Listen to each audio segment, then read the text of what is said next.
Okay, we're live. Hey guys, long time. BigJackFilms here. I'm here with Sean. JTIsReborn. Other way. There we go. It's just gonna be a simple live stream tonight. Again, just a few updates before we get started. I've just been very busy. I've been taking a couple of weeks off. I think a lot of us have actually been taking a few weeks off in regards to working on YouTube because I think we're almost out of this. I'm enjoying the summer weather. I've got a few other jobs I'm doing. But, yeah, we're kind of getting back to normal. So, yeah, Sean's here, and we're just shooting the shit tonight. It's not too much of a live stream. It's just kind of entertaining. And, yes, I did get a stand for some of my swords. And that's one thing I am doing. If you guys want to follow me on Instagram and TikTok and shit, I'm doing a lot more cosplays now. So I've got one I'm almost done on, and I'm working on another one at the moment. But no fan mail today, Michael. I haven't gotten any this week. So, yeah, we're just talking about movies. I mean, because half the time, me and Sean and a few other people, we just talk about it on Facebook Messenger. So I think we talk a fuck ton about movies. So let's just say fuck it and just talking about movies on a stream. So it's going to be one of those days. Hello, Ace Video Store. I think I'm pronouncing that. I love that channel name, by the way. Hi, Zilla Punk Productions. Hello, Inuyasha Dinosaur 101. Good to see you, Decade Prime. And yes, guys, okay, we should start with the first topic. I know about Transformers 6 or 7, or I don't give a fuck. Who cares? There's like I like Bumblebee. I got to see that one. Like I haven't. Here's my. Before we get started on the subject, let me just explain. I'll be honest. Like my generation's Transformers was not G1. It was Beast Wars. And before we get to the subject, I will talk about that and my ideas. But kind of a rundown of the movies. I've only seen reviews of the original movie, but I love the soundtrack by Stan Bush. That thing is 80s galore. I've seen a lot of reviews on the film. I just haven't watched it fully. I know it's one of those ones I should do. The Bay movies, I still think the first one is a good movie. I think the first one is a damn good action movie, probably for everybody. It's for kids who want the toys. It's for guys who just want the action and military shit. It's for the girls because, Shia LaBeouf was kind of a heartthrob. It's pretty much the perfect blockbuster of like the last, I'd say, decade or so. I still think it's a solid movie. It's one of Michael Bay's better movies. The second one is fucking awful, and that's mostly due to a shit script and Bumblebee. I think it was during the writer's strike, if I'm not mistaken. Yeah, and Skids and Mudflap. In fact, I'll say this about the second one. The only thing that's good about it was that Super Bowl ad. I do like that Super Bowl ad they had for Revenge of the Fallen. I don't know if you remember that. It was one of the first teasers for the movie. I'm trying to think because, like, I've seen every Bayformers movie in the theaters. Like, it's just kind of a tradition going back to the first one. Like, okay, here comes another one. It's probably not going to be good. Like, really, I just felt so, like, mentally and physically drained by the time the fifth movie came out. Like, I just felt kind of depressed by the end of it. I'm like, what the hell are we doing at this point? Like, I mean, the first one. And the other thing is, too, when you get to the sequels, that's when they decided maybe we're not making it for kids, even though we are selling toys. Like it almost, there's some moments in the sequels they go full on rated R. Like I could not. I remember seeing the second one, and I could not believe they did it. Where Megan Fox dropped the F-bomb. It's very subtle, but I remember being like, did they drop the F-bomb in a movie made to sell toys to children? And then throughout the rest of the sequels, they kept doing it. So. I think they may have in some areas got a little too dark. But again, these were, like Michael Bay said, they're made for teenage boys. The third one I actually do like. Michael Bay doesn't even understand his own movies. Did you ever see that video where it was like he was trying to explain his movie and his teleprompter broke and he just walks off stage because he didn't know he just says, fuck y'all. You give me money. I've won already, So, right, and then it came to a point where people just stopped going. The third one the third one I actually do like. I do like the third one. I think, like, the whole battle in Chicago, that was a good way to up the ante from the first one. It's like, here's a bigger scale version. In fact, you could just sell me that third act and I'm satisfied. Did not care about Leonard Nimoy and the whole joke about, doing all the shit from Star Trek and all that shit. I mean, I know he was Galvatron in the movie, but no, he was Sentinel Prime. He was Sentinel Prime. Yeah, well, in the original Transformers movie, he was Galvatron. And holy shit, we got a super chat. That's a first. Yes, nice. I have Super Michael 98. Thank you so much for the $3. If you guys want to donate, you can go into the super chat and donate to us. We really appreciate it. Because YouTube lately has been a little iffy, so all that is very much appreciated. So, yeah. So back to Transformers. I kind of actually skipped on the fourth one. I've only seen the dinosaur scenes, which I think are cool, but I just at that point I don't care. Fourth one was not good. Like, they had to go through like such leaps and hurdles to explain why it was okay for this one guy to date like Mark Wahlberg's daughter, and like he literally had to legalize. I'll get to that. He has the thing. At that point, Michael Bay was maybe going. I think he was going too far. But I'll get to my point in a minute. But the thing is, like, I skipped on the fourth one. I heard it was trashed by critics. So when it was trashed, I was like, I'm not going to go see this. I mean, the one review I invent things. I'm Mark Wahlberg. It's a terrible accent.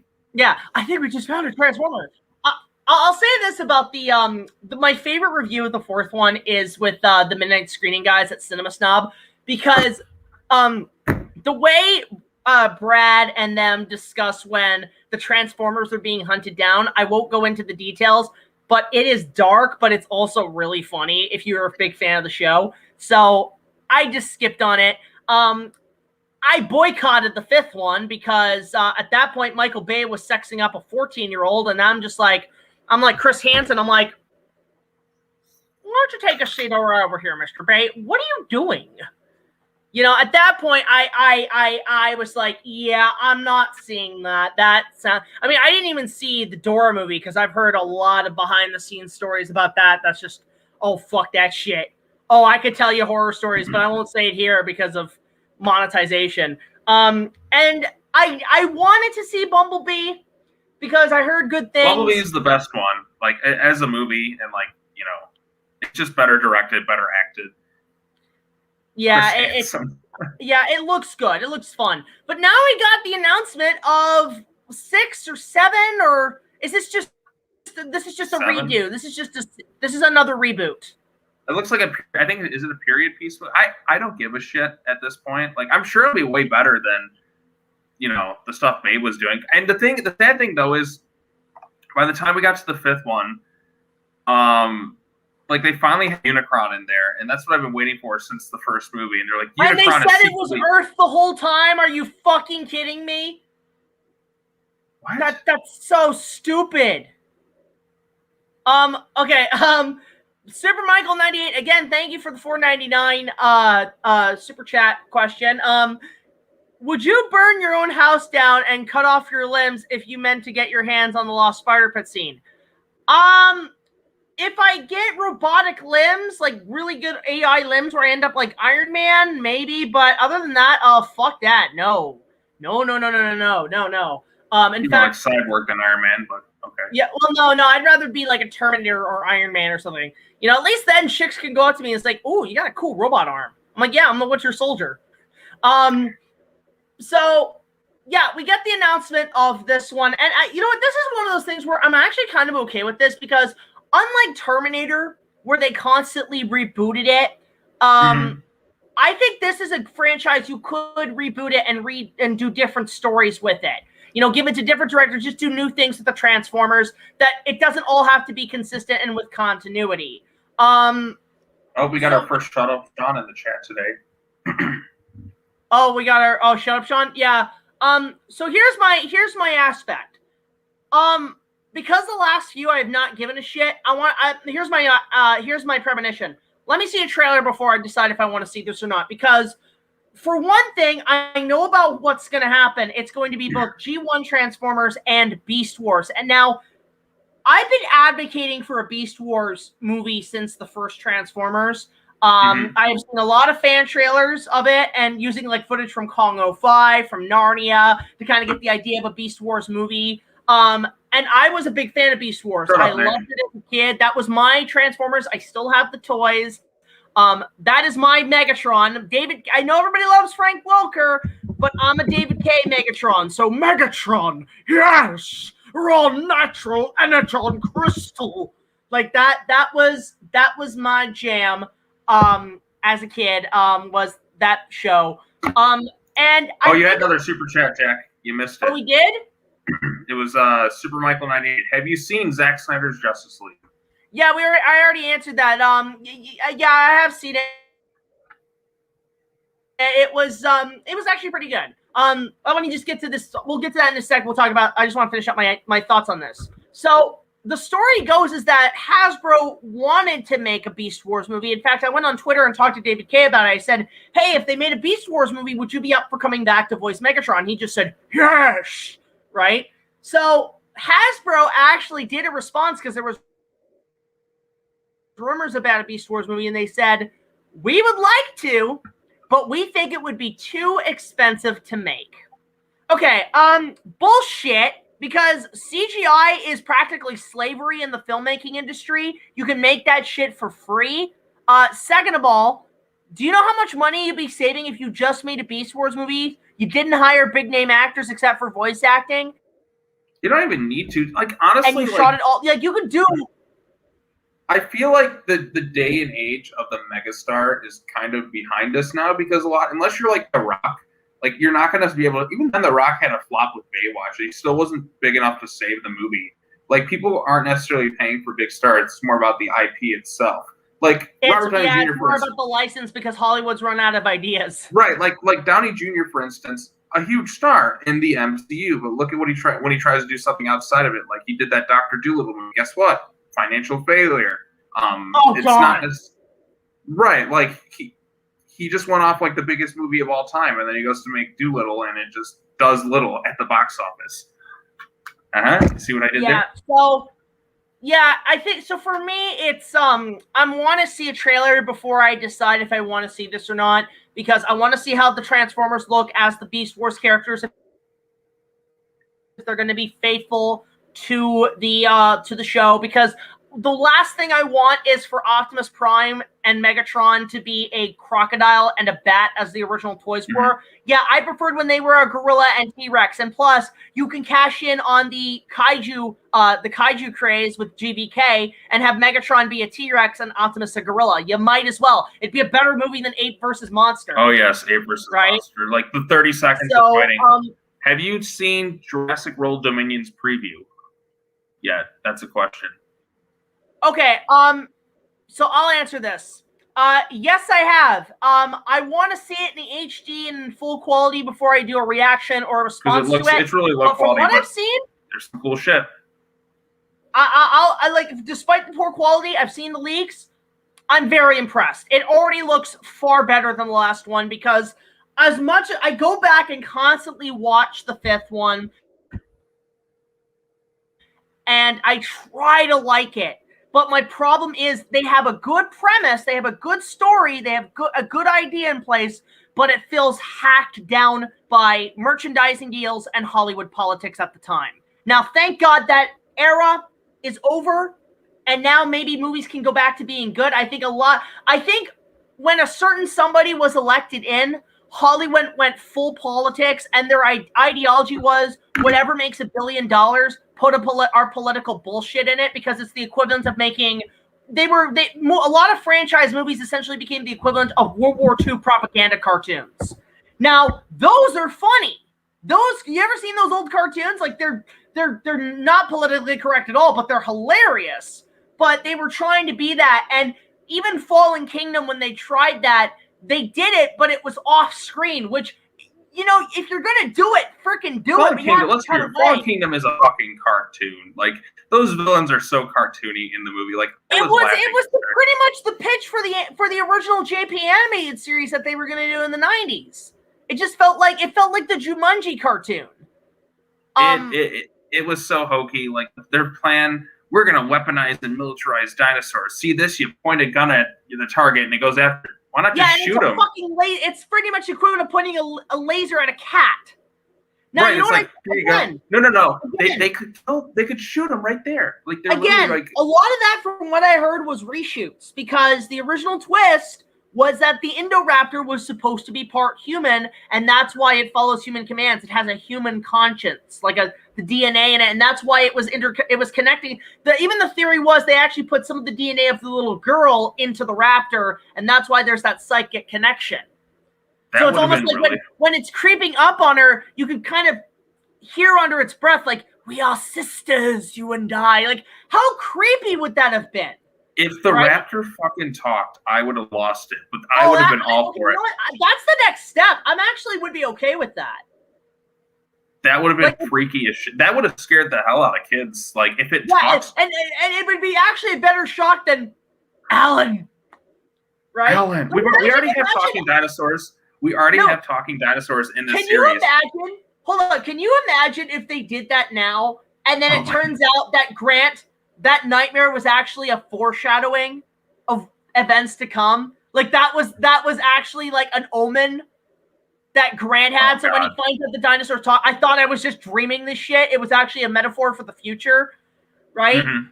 So the whole thing is like I wanted to see them do the whole human dino hybrid thing. And because they censored it, they cut it because, that's not because they tried to do the same thing with, there was apparently test footage of the original second Planet of the Apes Beneath, where they were experimenting with the idea of a human ape child. Now, apparently from what they said was that idea was scrapped because it would lose their family-friendly audience. Okay. Because then everybody's going to ask questions, who fucked the chimp? Right? So I guarantee the first cut of Fallen Kingdom, Universal turned to Jay Bayona and said, who fucked the dinosaur? Who had sex with it? Look, we already have freaking DeviantArt on their Owen Blue shipping. We don't need more of this shit. Right? So, I don't get it. Now, here's the thing. Here's the thing. Yeah, here's the thing. That's fucking weird. Blue is his child, basically. That's just fucked up to me. Like, it's a fucking raptor. You're playing to the weeb crowds. It doesn't help that half of that fan art I've seen is all anime based. Now, a Jurassic Park anime. Your deviant artists were so preoccupied. Your deviant artists were so preoccupied with whether or not they didn't stop to think they should. Condors are on the verge of extinction. Now, if I was to create a flock of condor fan art on this island, you wouldn't have anything to. Yeah, well, there's the deforestation and you know, it's part of nature. I Studios, stop. I want to say this like the cinema snob. Jack, stop making porno ideas. I'm the cinema snob. I watch enough of that on Wood Rocket Productions. Oh, God. Which, okay, you know what? I watch a lot of cinema snobs reviews of Wood Rocket Productions. I'll say one thing about Wood Rocket, from what I've seen from those reviews. Their production quality is actually not that bad. I'll give them credit. Like the Ninja Turtles one, decent costume. The Pokemon one, for Comic-Con. I watched like one of your reviews, like a Pokemon one. Pikachu looks like yellow bastard. Pikachu was the most horrifying creation I think I've ever seen. So now we're getting to Dominion, and again, from what I've seen from the fan art and shit is that it looks pretty, like, from what I've seen of the preview, it looks spectacle. Like that whole opening scene, yes. In fact, you know what? I'll say this. Can we get like a whole movie about that? Like just like just a non-music, like maybe even a little music, but just a dinosaur feature film about the dinosaurs from that period, from 65 million years ago up to their extinction. Can we just get an hour-and-a-half movie? No dialogue, nothing, just the sounds and environments of the dinosaurs and a little music.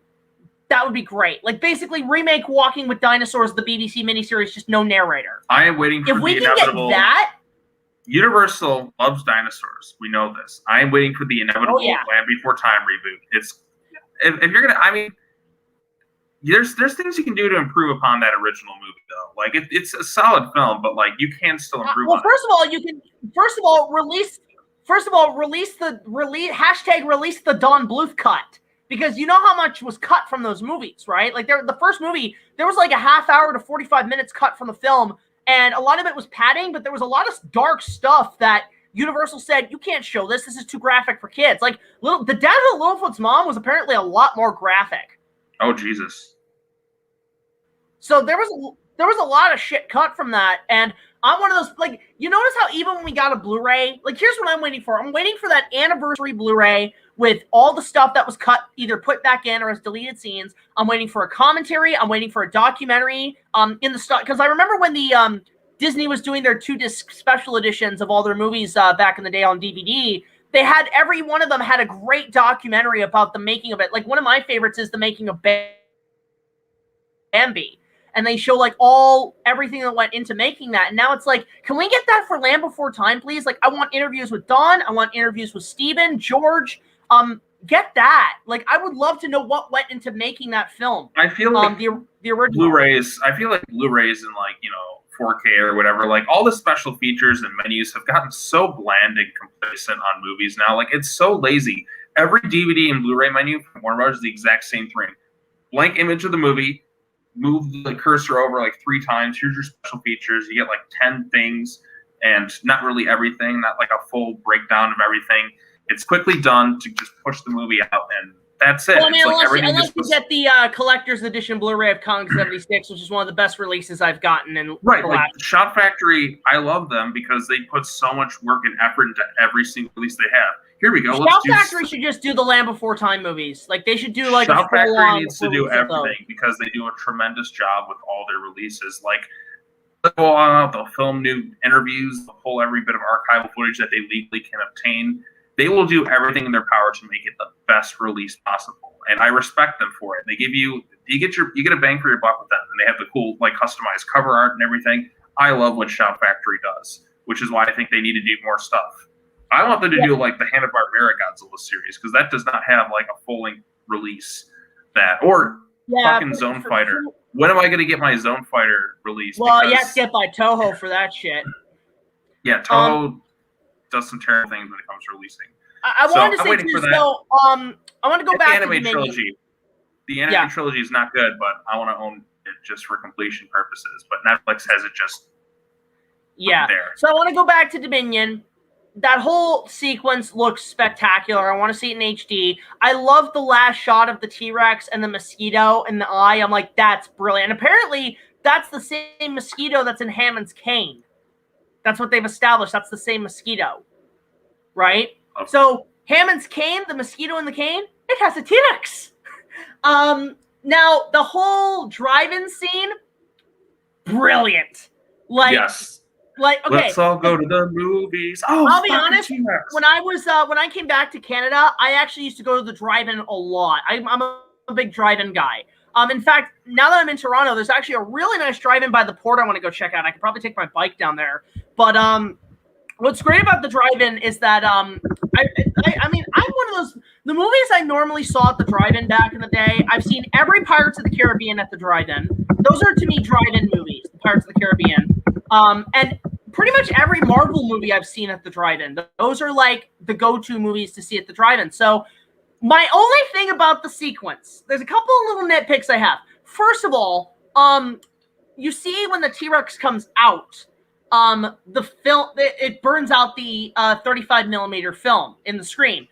First of all, what movie theaters, let alone drive-in theaters, have 35 millimeter film anymore that aren't like local, that aren't like special events?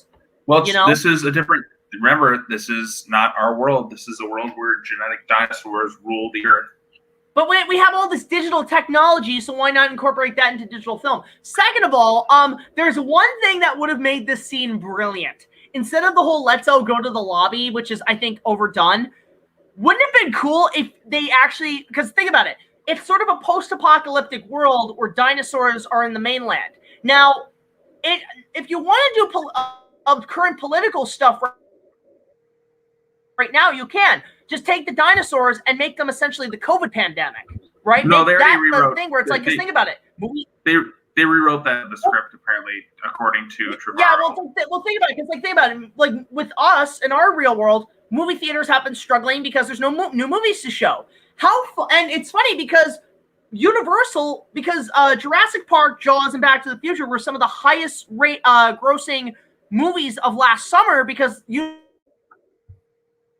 Universal lent out their old library of movies to drive-in theaters to keep them going. So they actually had made money. Like, they were some of the highest grossing films. So imagine putting that in Fallen Kingdom. But you know what would have been so funny is if Universal, as a little jab at their old movies, one of the theaters is showing one of their older dinosaur movies, and and you have a fake T-Rex or something, and the T-Rex pops out of that. So you see the transition from like old effects to new. Now, I think it would have been funny if they were showing like The Land Unknown. Like, remember The Land Unknown, like that B-movie dinosaur movie from the 50s, and it has that like mascot-looking T-Rex outfit by the guy who did Creature from the Black Lagoon? Show that scene and then have the T-Rex burst out of the screen. Like, or, show Land Before Time or We're Back. Imagine seeing John Goodman, we're all back. And then just, oh my God, we're all going to die. And then that's kind of a flip to We're Back, because in We're Back, they show a marquee in Times Square where they're showing Jurassic Park. Yeah, right? So just little nods like that. I think Universal should push that. And in fact, if they showed Land Before Time and you have that shot of like the Littlefoot and Sarah running past camera and the T-Rex is following past, have that scene, and then right when the T-Rex comes into the frame, the T-Rex pops out. That would have been cool.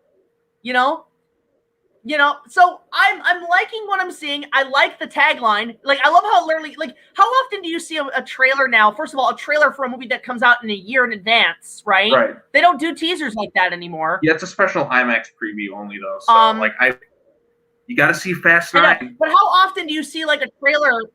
Yeah, how often do you see a trailer that literally now says next summer? Meaning, like, here's our summer, but here's what you can look forward to next year. But I love the tagline, next summer, dinosaurs rule the earth. Like, yes.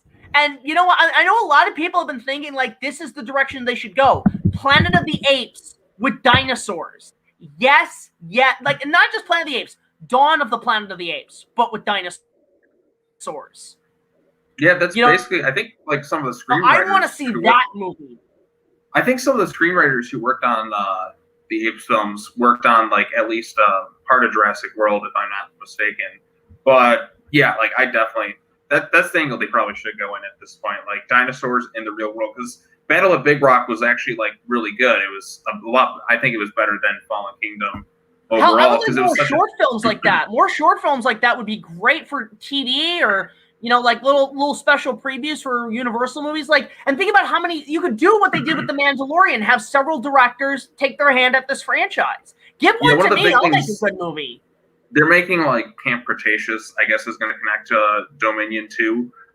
Because basically, I have not watched a single thing of Camp Cretaceous, but I've heard good things. It's on my to-do list. It gets better with each season, because I binged it all like earlier this year when I watched every Jurassic Park movie or something. Because I was like, okay, let's give this thing a shot. It's like it's a little tough the first season because like some of the characters are quite obnoxious, but they kind of get better as the story goes on. But you also like it also leaves me scratching my head because nobody really comes back for these kids. There's no rescue mission for them on the island. Like, they have some really awful parents. Like, did their parents? How long have they been on that island for now? They're literally on the island from the events of Jurassic World through Jurassic World, Fallen Kingdom. So they've been there for like almost like 3 to 5 years. They were there for a long time. Like, wow, they've been there longer than freaking what is it, Billy? Because remember, it's like, Billy, I'm surprised you lasted 8 weeks on this island. It was Eric. It was Eric. Eric, I'm surprised that you've lasted 8 weeks on this island. Is that all it's been? You know what? Eric is the best kid character in the Jurassic franchise. I think the kid alone, he's a good actor. And I could not believe, because it's funny, I watched Nostalgia Critic's review of the Barney movie, and I had no clue he was in it. And then a year later, he would be in Jurassic Park 3. Wait, he's in the Barney movie? He's the main kid? Barney's Great Adventure. I have not seen that movie in like... which actually I think came out like a year or two before Jurassic Park 3. So, how ironic. Cody, holy shit, how did I not realize this? So it's one of those things where, yeah, we're basically getting a remake of Planet of Dinosaurs. Right, like it's what was it? Oh yeah, Planet of the Apes. No, I was saying like there's a movie that came out in 1979 called Planet of Dinosaurs. It's a Star Wars dinosaur movie, but it's like all the stop motion dinosaurs are done by Jim Danforth.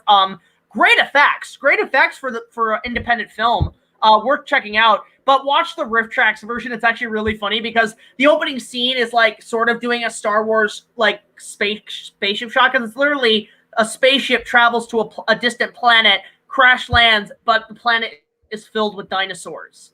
Like, that's the premise. But the way it opens with the model shot, the riff track guys are like, Lucas! Oh no! It's like, Jim, it's okay. It's not George Lucas. It's just a really cheesy dinosaur movie. Oh, thank God. So somebody says 6 months. Somebody says they're on the island for like 6 months, and nobody came back to rescue them. Like, no parents, no nothing. I'm like there's other people that kind of go to the island too. Like, Dr. Wu goes back at some point because he needs the data from his laptop or whatever, because he built another hybrid dinosaur. Was it the Scorpius Rex? Which is actually kind of an interesting creature when it pops up. I was like, what other weird hybrid creations is that going on here? So it looks okay. Like, it looks, I mean, I've seen the design for the Scorpius Rex. It makes a good toy, but it's not really something I think looks intimidating. You know what looked more intimidating? Were the Troodons from the Telltale game. Which, is that still canon? I can't remember if that's canon anymore. The Jurassic Park Telltale game? I've never played it. Telltale game. Because I watched the movie version, which I actually think was pretty solid. In fact, I found out there's the chick who has to go retrieve Dennis Nedry's can is voiced by the chick who does Asajj Ventress on Clone Wars. So, she's cool. I like that. So it's a good plot, but I wonder if it is canon, because the Troodons in the game are probably some of the most chilling dinosaurs, because in that one they're like the raptors, but in this one what they do is when they attack people, they use their bodies to build their nests. Like, they use their bodies to like lay the eggs in their stomach and build a nest. I'm like, ooh, that's some alien shit. Yeah, let's go. That's some xenomorph stuff. Oh, Kaiju Network's in the chat. Sean looks like he's in a hotel. That's because I am in one. I'm on vacation, but Kaiju Network, get your ass in here. I think he said he was busy. Hand. But we could use him here. Ooh. Yeah, I sent an invite to a few people. Okay, we'll see if anybody shows up. So I'm on vacation. I'm relaxed. I thought I could jump on. Yeah, so I'm looking forward to Dominion. I'm counting on it to fix the problems with 5, because 5 was, I think there's a lot of ideas that were just cut out because of the politics, but because I read an early leaked plot synopsis that basically, yes, we are dealing with a post-apocalyptic world where dinosaurs and humans have to coexist, and it is a pandemic, it is a problem. There are protocols for dinosaur attacks and stuff. But the theory, from what I heard, this from a rumored plot, wasn't 100% confirmed. Basically, Owen and Claire are living off the grid in a forest in a log cabin. So yes, Owen did get to build his log cabin, but it's in a big, deep, dense forest, and they're raising the little girl, Maisie. Now, what happens is that InGen, along with Dachshund, because Dachshund has been said to return for this one, it turns out that Dachshund was the mastermind the whole time. Like, he was the one pulling all the strings with everything especially after Hammond died. He was the one who said, it's my move now to take control of this company. So Dr. Woonham, they've been in cahoots the whole time. They kidnap Maisie, and basically Owen and Claire have to go get her back, and they obviously have to get Blue. They bring up about Blue, because why not? And apparently they stumble across a camp or like a base, a new base where InGen and stuff is. And I think when they're kind of looking over a bush or something, they see in the corner, they see that Grant, Ellie, and Malcolm have also been on pursuit of InGen's tail. So that's when they meet up and they basically join forces. And I'm telling you right now, Sean, we're gonna get this in the trailer, because Grant and Owen are. From what I've heard, it's going to be about the Raptors. And I heard it's two simultaneous stories, though. They're kind of separate, and I think they're going to meet up at some point. That's what I've heard. But you know that talk's gonna happen, and you're gonna get in the trailer that Owen's gonna confront Grant and say, "Blue is not our enemy," or you're gonna get that generic trailer line. She's not our enemy, and maybe it's Grant not our enemy. Even if and then Grant, and then Grant's saying these animals cannot be trusted, or something like that. You're gonna get that. It's gonna happen because the clash of these two, that's what I'm looking forward to, the clash between these two characters, because you have one that's been studying raptors as essentially the enemy of man, and then you have another who's trained them to be good guys. They're going to butt heads like a set of pachycephalosaurs. It's going to be great. In fact, wouldn't it be great if they say, if like Owen sees Grant and says, Dr. Grant? It's like, oh, who are you? And it's like, don't you remember I was that kid you told that raptors were weird in Montana? Oh, like, can you imagine if they did that? Like, I actually think that would be kind of cool if they made him that kid. See, I was a chubby kid back then, and all that stuff. Would blow everybody's minds. I mean, he'd fit the age group. I think he was around that age. Writes itself. The sequel, right? I am waiting for that inevitable confrontation. It's like, hey, I remember you as a kid. As a kid, what do you mean you knew me? And it does. See, I did say that. I was just like, oh shit. Oh, that would have been. Oh, and then can have some Marvel-esque comedy. I'm like, yeah, that's okay. No, it needs to do the Austin Powers thing where he's like, see, I did say that. We're not so different. Yeah, you and I. You see, I did say that.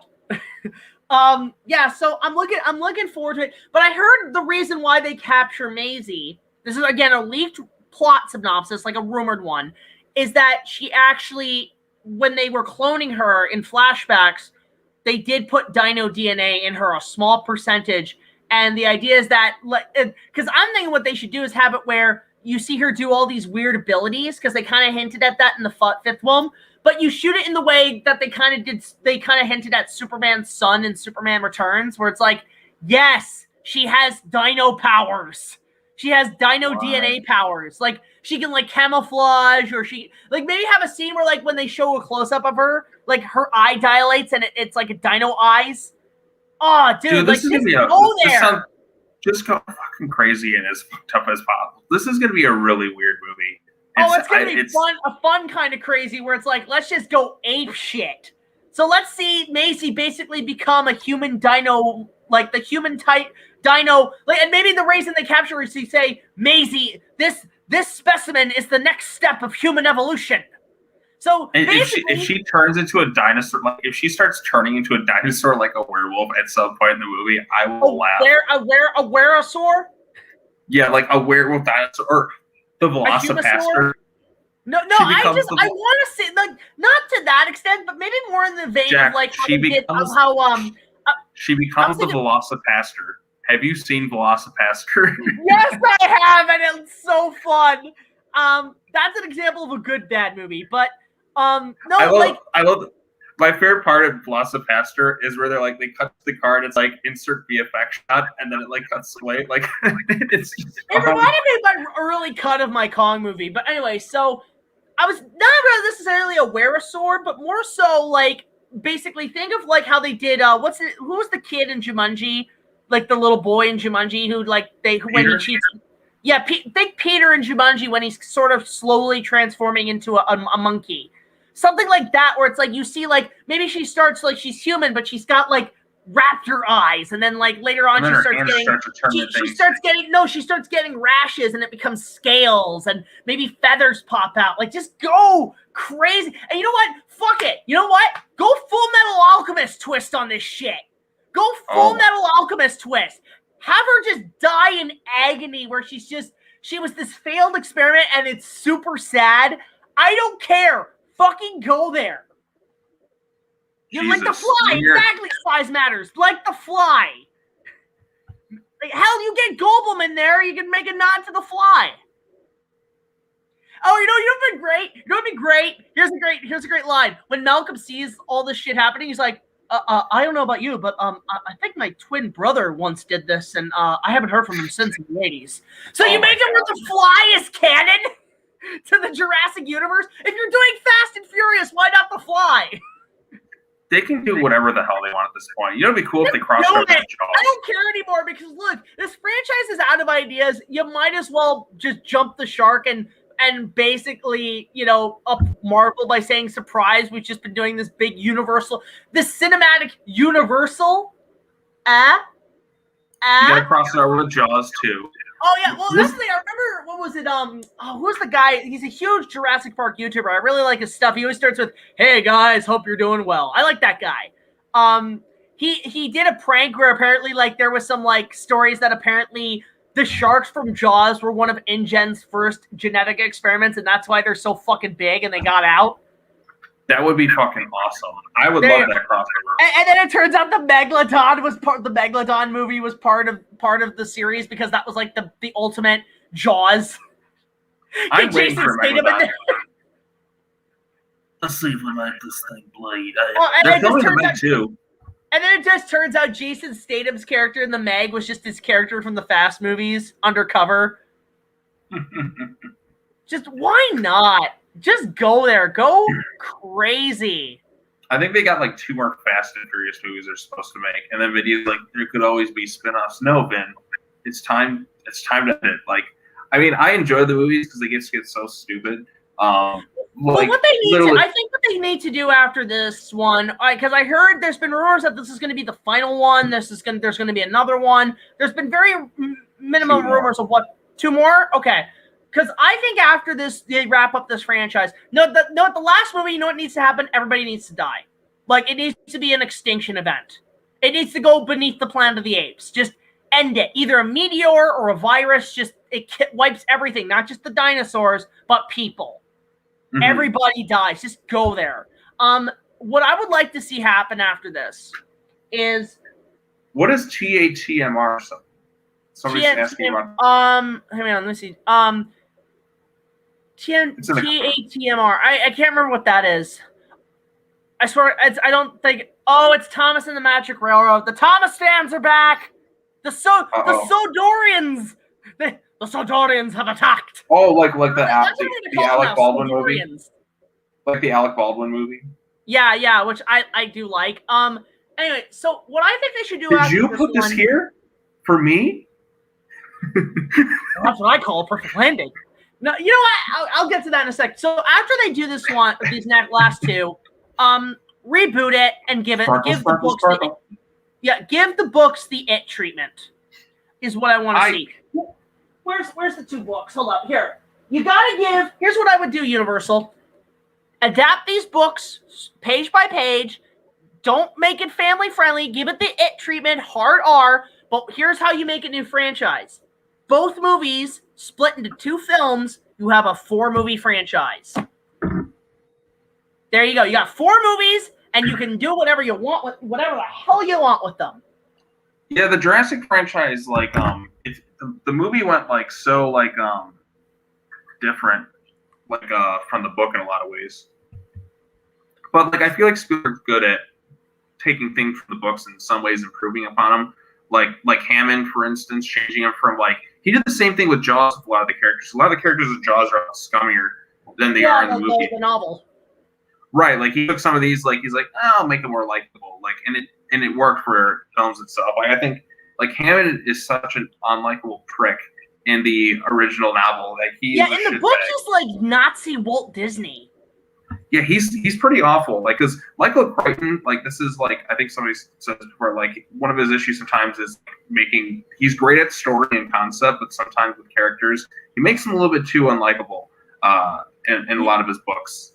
You know what would have been great if they decided to base it more on the novel and like Spielberg wasn't attached, they were going full on R on the original novel back in '93. You know who would have made a perfect John Hammond from the book? Tim Curry. Tim Curry as like that John Hammond.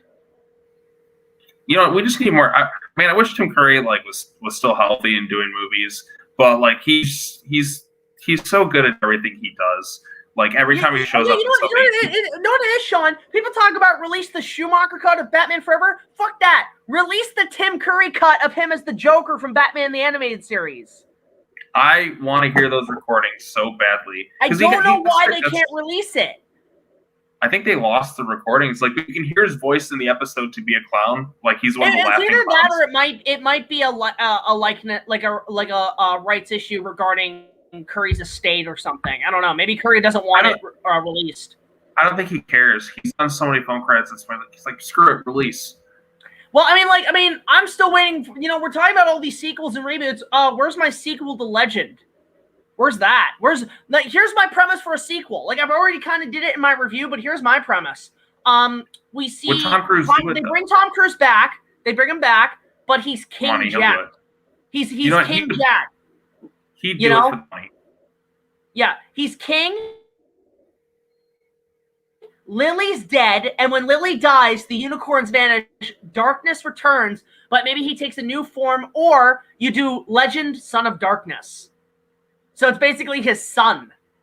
And then, maybe, have it where, maybe, Jack and Lily had a child, but it turns out it was the son of darkness in disguise who took the just go crazy. Yeah. This is wait.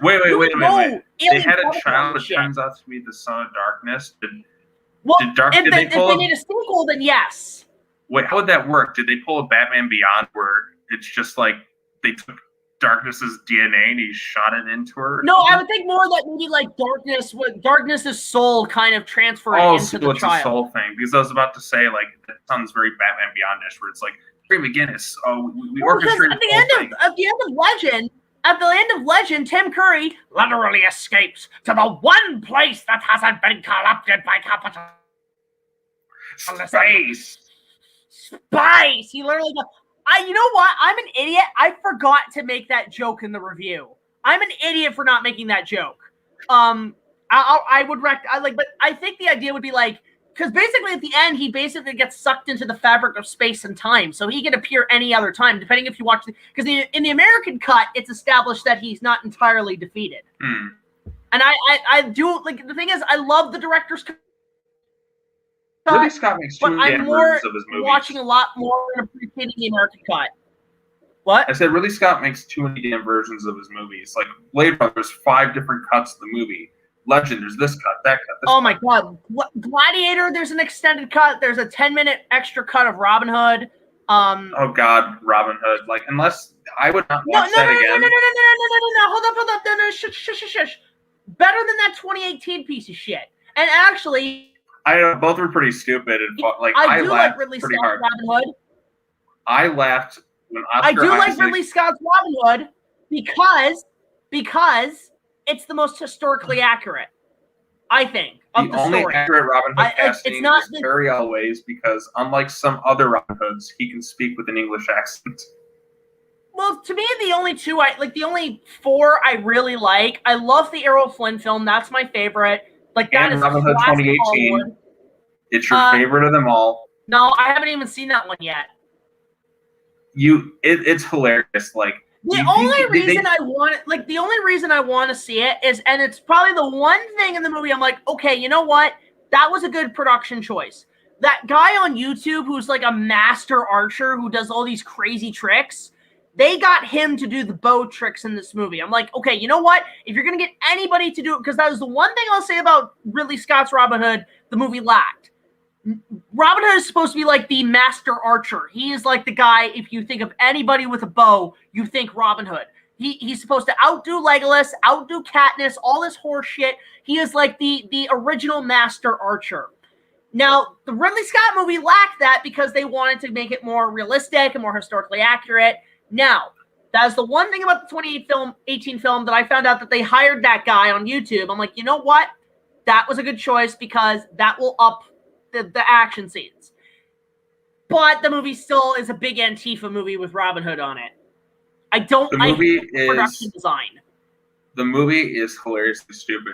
Ben Mendelsohn is the villain, so of course he's going to be over the top ridiculous. What was that guy from Amadeus just randomly shows up as a bishop or something? I can't remember. He has one of the funniest. No, it's funny.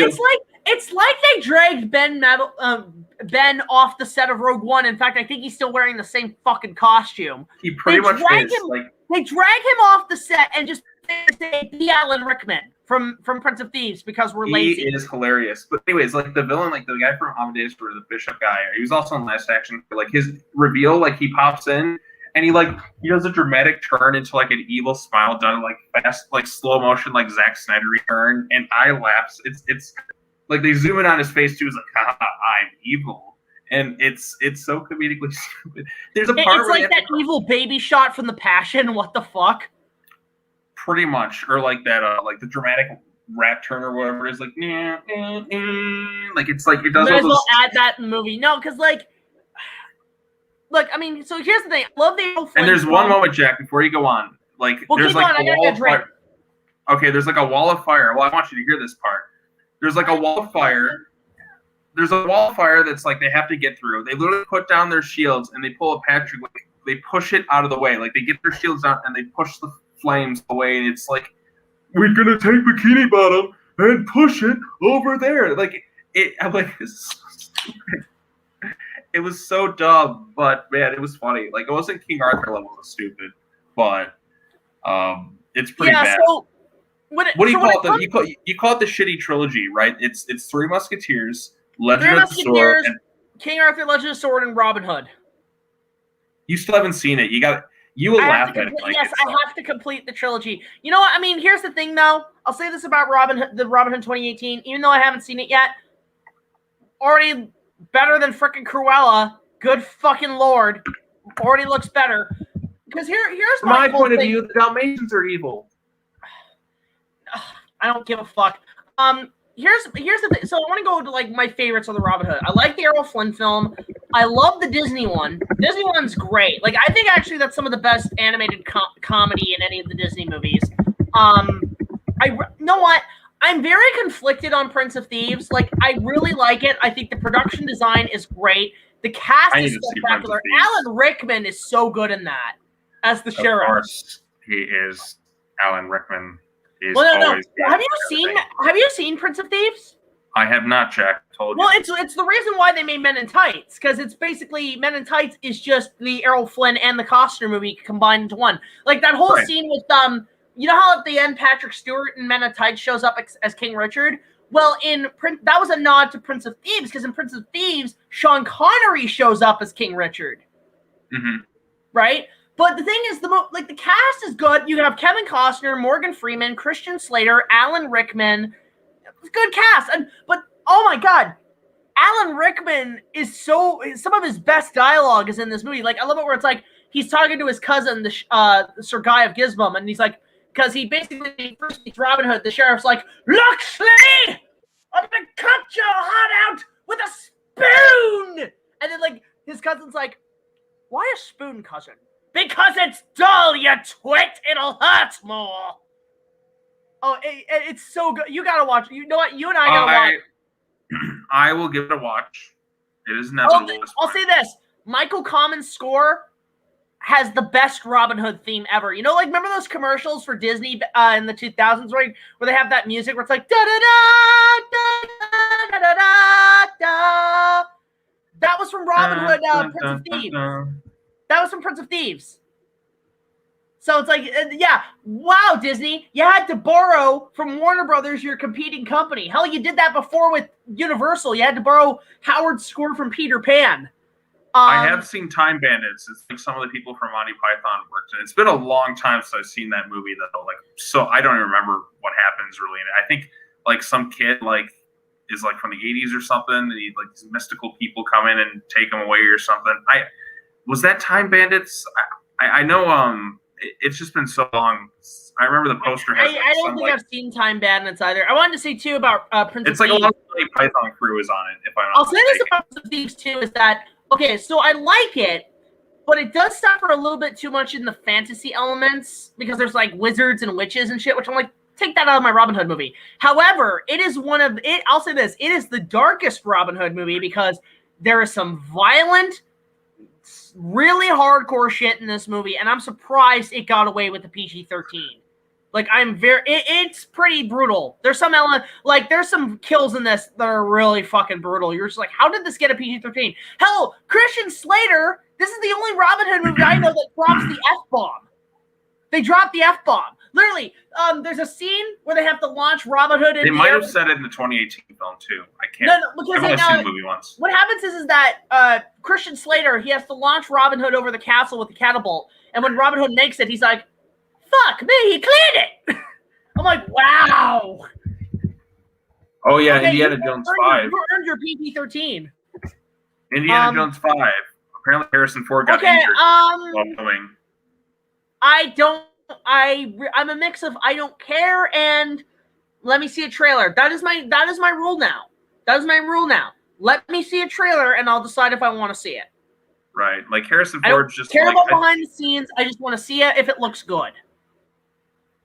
We'll see what happens with it. Harrison Ford, like he didn't have to come back to it. He wanted to do Indiana Jones 5 though, because he likes Indiana Jones. He doesn't like Han Solo so much as he likes Indiana Jones. Like he really likes that character, and he's like, fuck it, like what am I gonna do? Just sit around? I'd rather just make it than just not. That's kind of where, and what I love Harrison Ford, especially in interviews, because he does not give a shit at all. And he just always seems angry. I mean, unless he's doing that as a like kind of a joke.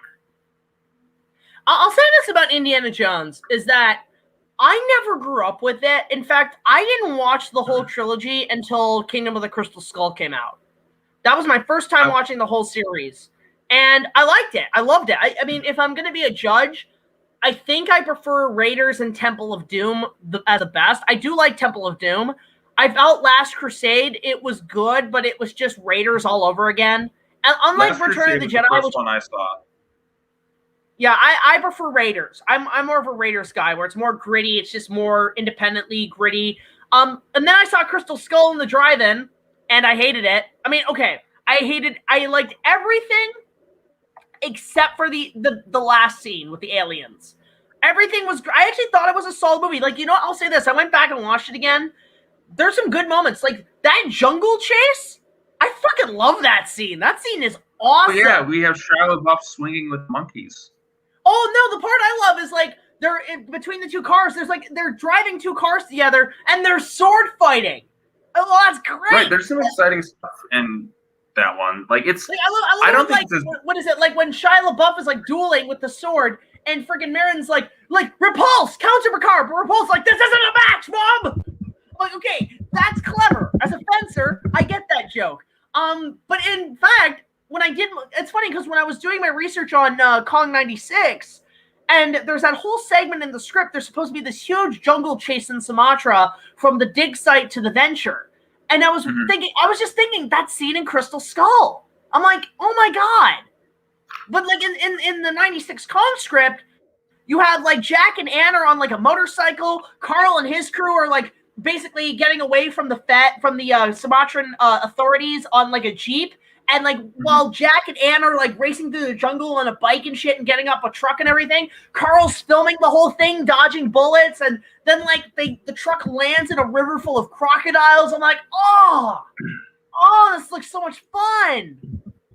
All right, Zach, somebody's been asking a few times. The Halloween Kills trailer is apparently set to release July 1st. Any chance you're doing a reaction video to it? It would make my summer.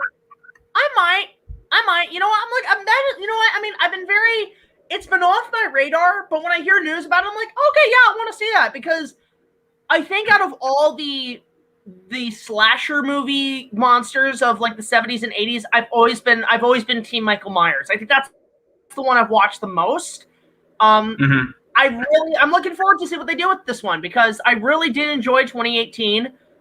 In fact, you know what? I mean, I have a subtitle for it now. I call it Halloween Returns. That was supposed to be like the original title for like the next Halloween entry, and then it should be Halloween Returns. Calling it Halloween 2018 is stupid. In fact, you guys want to see somebody talk about it, you can check out my review on it. Yeah, at some point, I do want to. I'm doing cheap plugs. I'm going to do a cheap plug now. I'm going to just copy my review. Go ahead, be a whore. I don't care. That's right, because I think we're at like one of your streams, or what was it, the CCXP stream we were on? It's like, oh my God, classic. You know what? Actually, you know what's funny?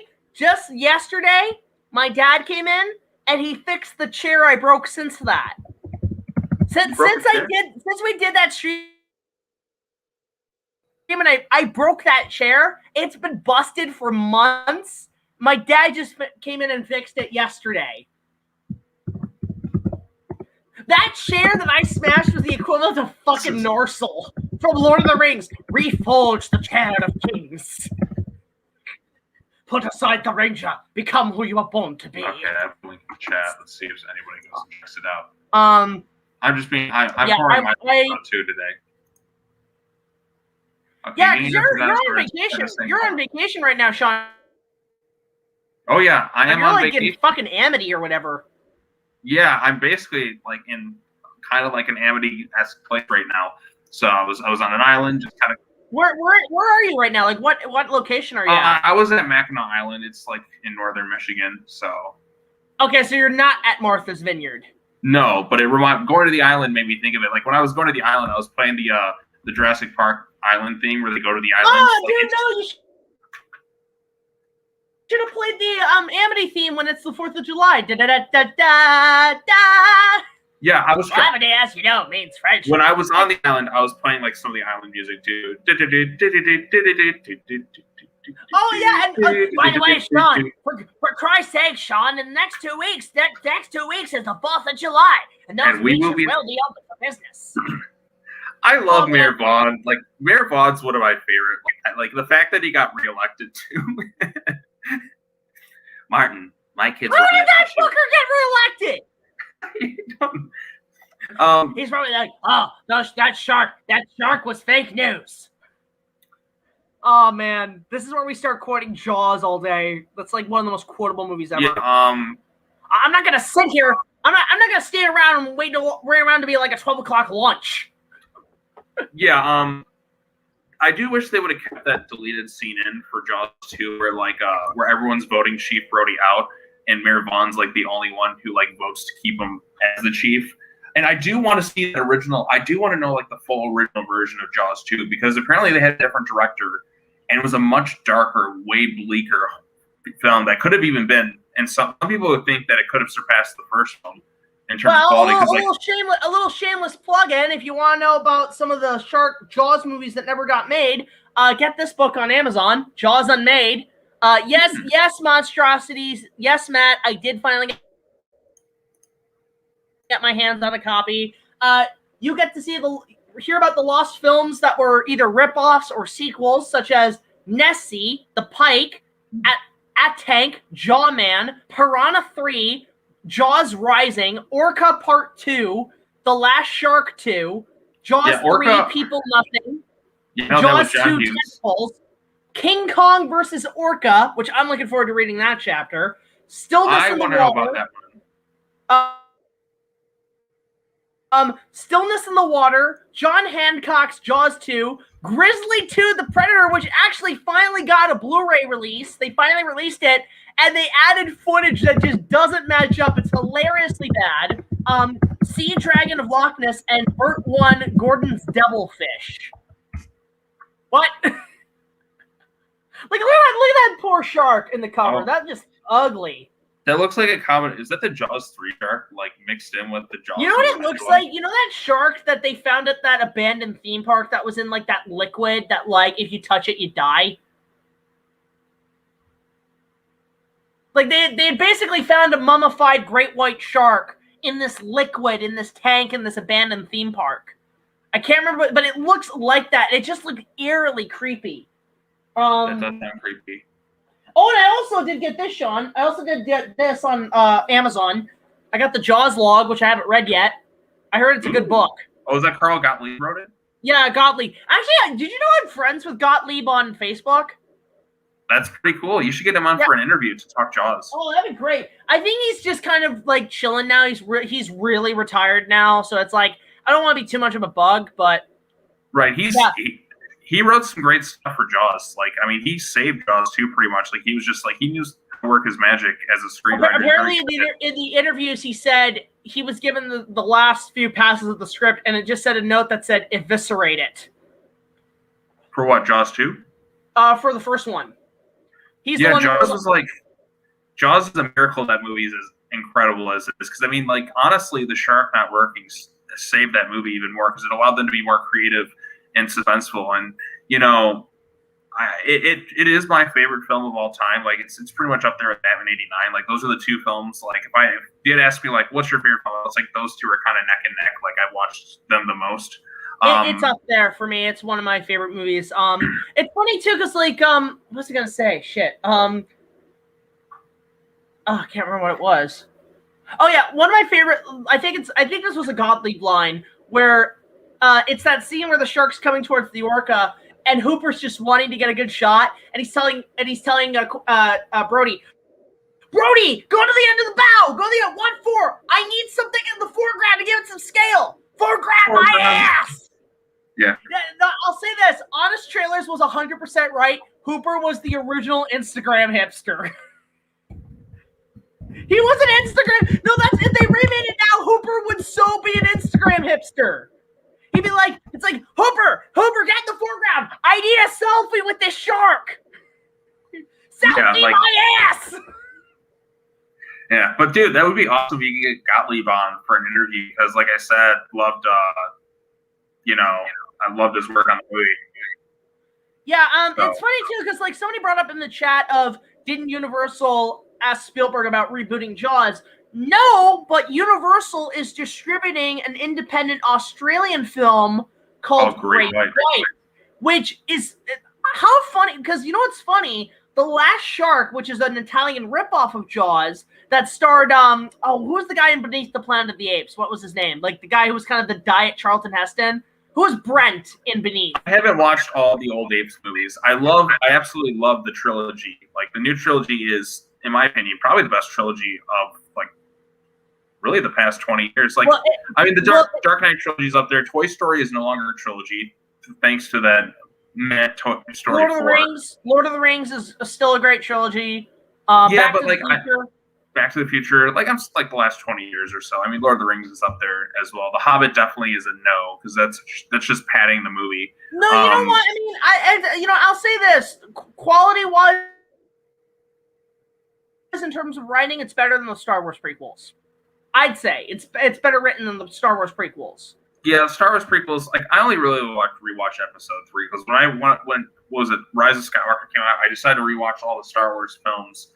And like God, like sitting through some of those movies, especially like episodes 1.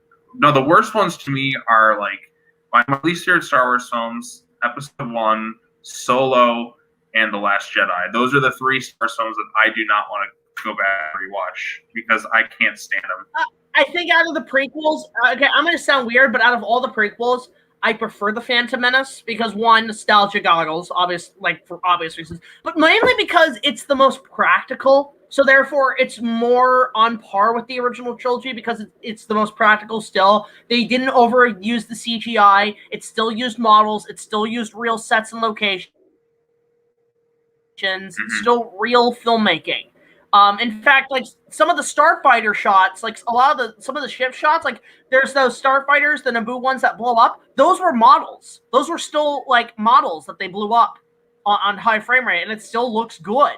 CG was only used for a limited capacity still, but when you get to 2 and 3, they are better written, but they abuse the CGI, and it looks like the PS2 game. So I'm not a big fan of like the visuals of the later films. Like I think they're better written and better acted, but I go to Star Wars just to enjoy a visual experience, and I liked them when they came out. I've always enjoyed them, but you go back and try to watch them, you're like, oh, you could tell the actors are just on blue screen. They don't know what the fuck to look at. Right. Oh, you had a question from somebody who's asked a few times, asking about thoughts on Disney fairies and Disney princess. Is that just them as characters, or is that just like something else? I'm not sure. Disney what? It's from. Again, it's one of those Thomas fans. It's one of those Thomas Brony fan thing. I don't know why they keep showing up. Okay. Thoughts on? I just don't care.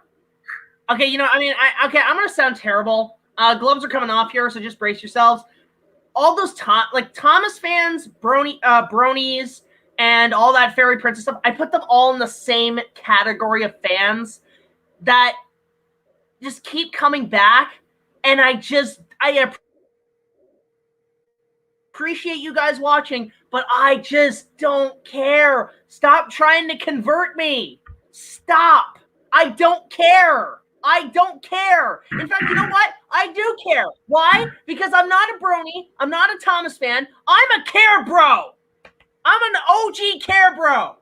That is as far as I'll go. Just, oh my God. I don't know what to call you. I want to call you like deviant arters, or I don't know. I gotta kind of find an. I'm already calling the Thomas fans Sodorians, like they're orcs. Like the orcs of Sordor have arrived. It's like, oh my God, guys, I get it. You want me to talk about this? It's not, I'll talk about it when I feel like it. I know you guys are wanting me to do another, like, Carlin reaction video. I'll plan one, because you know what, Frank frankly, those get me views. I could use the money. Just saying. You know? It's all about the money. Well, not really. I mean, in some instances, it's not. But look, I'm not just, I'll do another reaction. But I'm not just doing it for you guys because you guys like me reacting to those, but I am doing it because it does get the algorithm up. So I do need that little turbo. It's like the algorithm is like Kit from Knight Rider. I'm using the turbo boost. Wait, Michael, I can only use the turbo boost once per episode. I'm using it. So yeah, I will get to that, guys. It's just, oh my God. You know, nothing against you guys. Nothing against you, but you know, a little bit too much spam is all I'm saying. So, hey, you know what? No. Chat, spam them some more because it's funny to see them get riled up. Don't do it, Maddie. Don't encourage them. Go back and watch all of his videos again and just leave those comments. To see a compilation of me getting annoyed by Brodies. Again, nothing against you. Nothing against you guys. Just tone it down a little bit. Thank you. Well, I mean, you know what? I mean, that's unfair because it's funny because when we were shooting Kong, Brett Charles, who actually, by the way, wants to come back and make videos with us. You know, a lot of people have been asking me, like, where's Brett been? Jack Driscoll for my remake. The thing is, after Kong wrapped, he became a dad. And he's been a wonderful dad. You know, really, he's been a wonderful dad. But now this kid's getting older. He actually wants to, God damn it. I'll get to that in a sec. He wants to come back and make videos with us. So if you guys want to see Brett again, spam that in the chat. Let me know if you want to see Brett again because we miss him. And I think you guys would love to see him again. So let me know and vote in the chat. Let's see here. Shut up, Sean. Thank you so much, Ike Studios, for that $2 super chat. We really appreciate it. Again, guys, if you want to help the channel, really appreciate it on our end. I love the fact that Shut Up Sean just became like an ongoing joke. You need to make that into a t-shirt, dude. Make that a t-shirt. Yeah. It started with Nick because I would just find ways to fundamentally annoy him on every single live stream. And then it just became like kind of a running gag, and I kind of love it. I'll say that I want to answer these two questions. Says, are you still planning to do a watch party? Yes. I'm debating on when. The thing is, I was actually thinking about doing it on the 4th of July, but given a lot of my guests that would be appearing are from America. The only 4th of July live stream should be Jaws or Independence Day. No, I want to put Kong 76 because they do bring up 4th of July a lot now. It's like, you know, phase 1, we scare them with the 4th of July number. Phase 2, you got your seismic chargers ready. I'm debating 4th of July or around late July. I don't know. But there are a couple people I want to get on. I want to get Sean on. I want to get Ryan. I want to get Matt. I want to get Monstrosities. I want to get NerdCage Live. They definitely got to come in at some point. But we are planning that. It's going to be the extended TV cut. That is on the to-do list. Again, guys, apologies I haven't been doing many videos. I've just been, a lot of my other jobs have been really occupying. Now, okay. Jack, have you seen Real Steel? Zeldris the Matt. See, I'm so sick of these spam chats. Guys, if you answer a question, just answer it once, please. No begging. Yes, I have seen Real Steel. I remember liking it. I thought it was fun. It was a rock and sock and robots with green. Yeah, I knew somebody who was like an extra in that, so. Oh, really? Yeah. They were just an extra because they filmed it. Yeah, so have I seen, okay, so this is a question Jared has. So you go first, Sean. I own all the Die Hard movies. I saw Die Hard 5 in theaters. So this is how I'd rank them. Original Die Hard's the best. The second best Die Hard film is Die Hard with a Vengeance. Then you go Die Hard 2, Die Harder. After that, like between 4 and 5, I wasn't as fond of 4 as like everybody else is. Watching it now, it feels like really dated early 2000s internet stuff.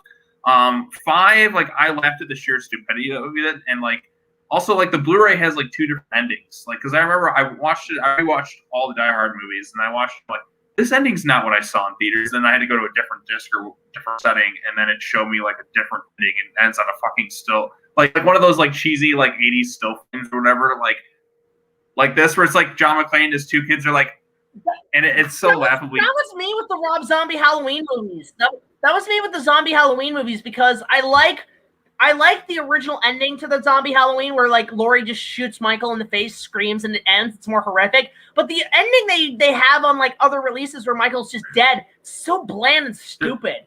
Now, okay, so this is my here's the thing, Jared, and I'm probably gonna get a lot of boos for this. I have never seen a Die Hard movie in my life. It's on my to-do list. Are they? I believe they're on Disney Plus, right? Because Fox. You haven't even seen one goddamn Die Hard. No, I'm not. No, Sean. I know what you're. I'm going to respond. Your stunned silence is very reassuring, Wazowski. Not even one, Jack. Not even one, dude. Alan Rickman's so great in Robin Hood Men in White. Well, Robin Hood Prince of Thieves. I'm Alan Rickman. Well, Sean, question is there a Wood Rocket production called Die Harder Daddy?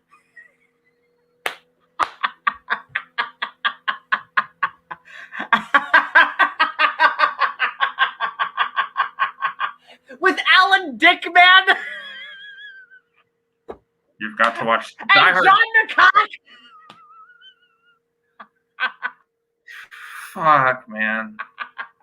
Go to the next super chat. When it ends, yippee-ki-yay, motherfucker!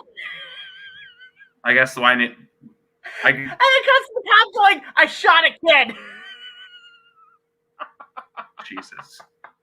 I guess that's why. Well, we'll finally understand yippee-ki-yay, motherfucker, because there will be a lot of motherfuckers. Oh, God. I don't know. You had a super chat. Go to that. Yes. Yes, a good one. Which disappoint me that you haven't seen one. Musical score? Okay, Michael, 98. First of all, thank you so much. This Probably is a tough. 76. It's a tie between Max Steiner and John Barry. I can't really. Again, it's much like them being my favorite movies. I can't decide one doesn't override the other. 05 has a good score too. The original is classic. Has the best Kong theme and all that.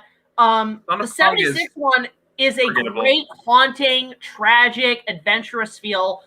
The Peter Jackson one, here's my thing with the Peter Jackson one. What about the Toho ones? Do you count those two? Or I mean, I like the stuff they do with Kong, but I just put those in a different category with the Godzilla movies. Right, I don't really, I kind of divide, put them in a different category. But when it comes to, like, the Peter Jackson one, here's the thing, is that the score is good. There's some great pieces in that. I love Tooth to Claw. I love my favorite track is Central Park. That's with the piano and like that thing is gorgeous. I love the Empire State Building track when he's climbing up. All that stuff is great. I love the nods to Max Steiner's score. Go listen to just the Steiner tracks they put into the remake. Is actually great cover tracks.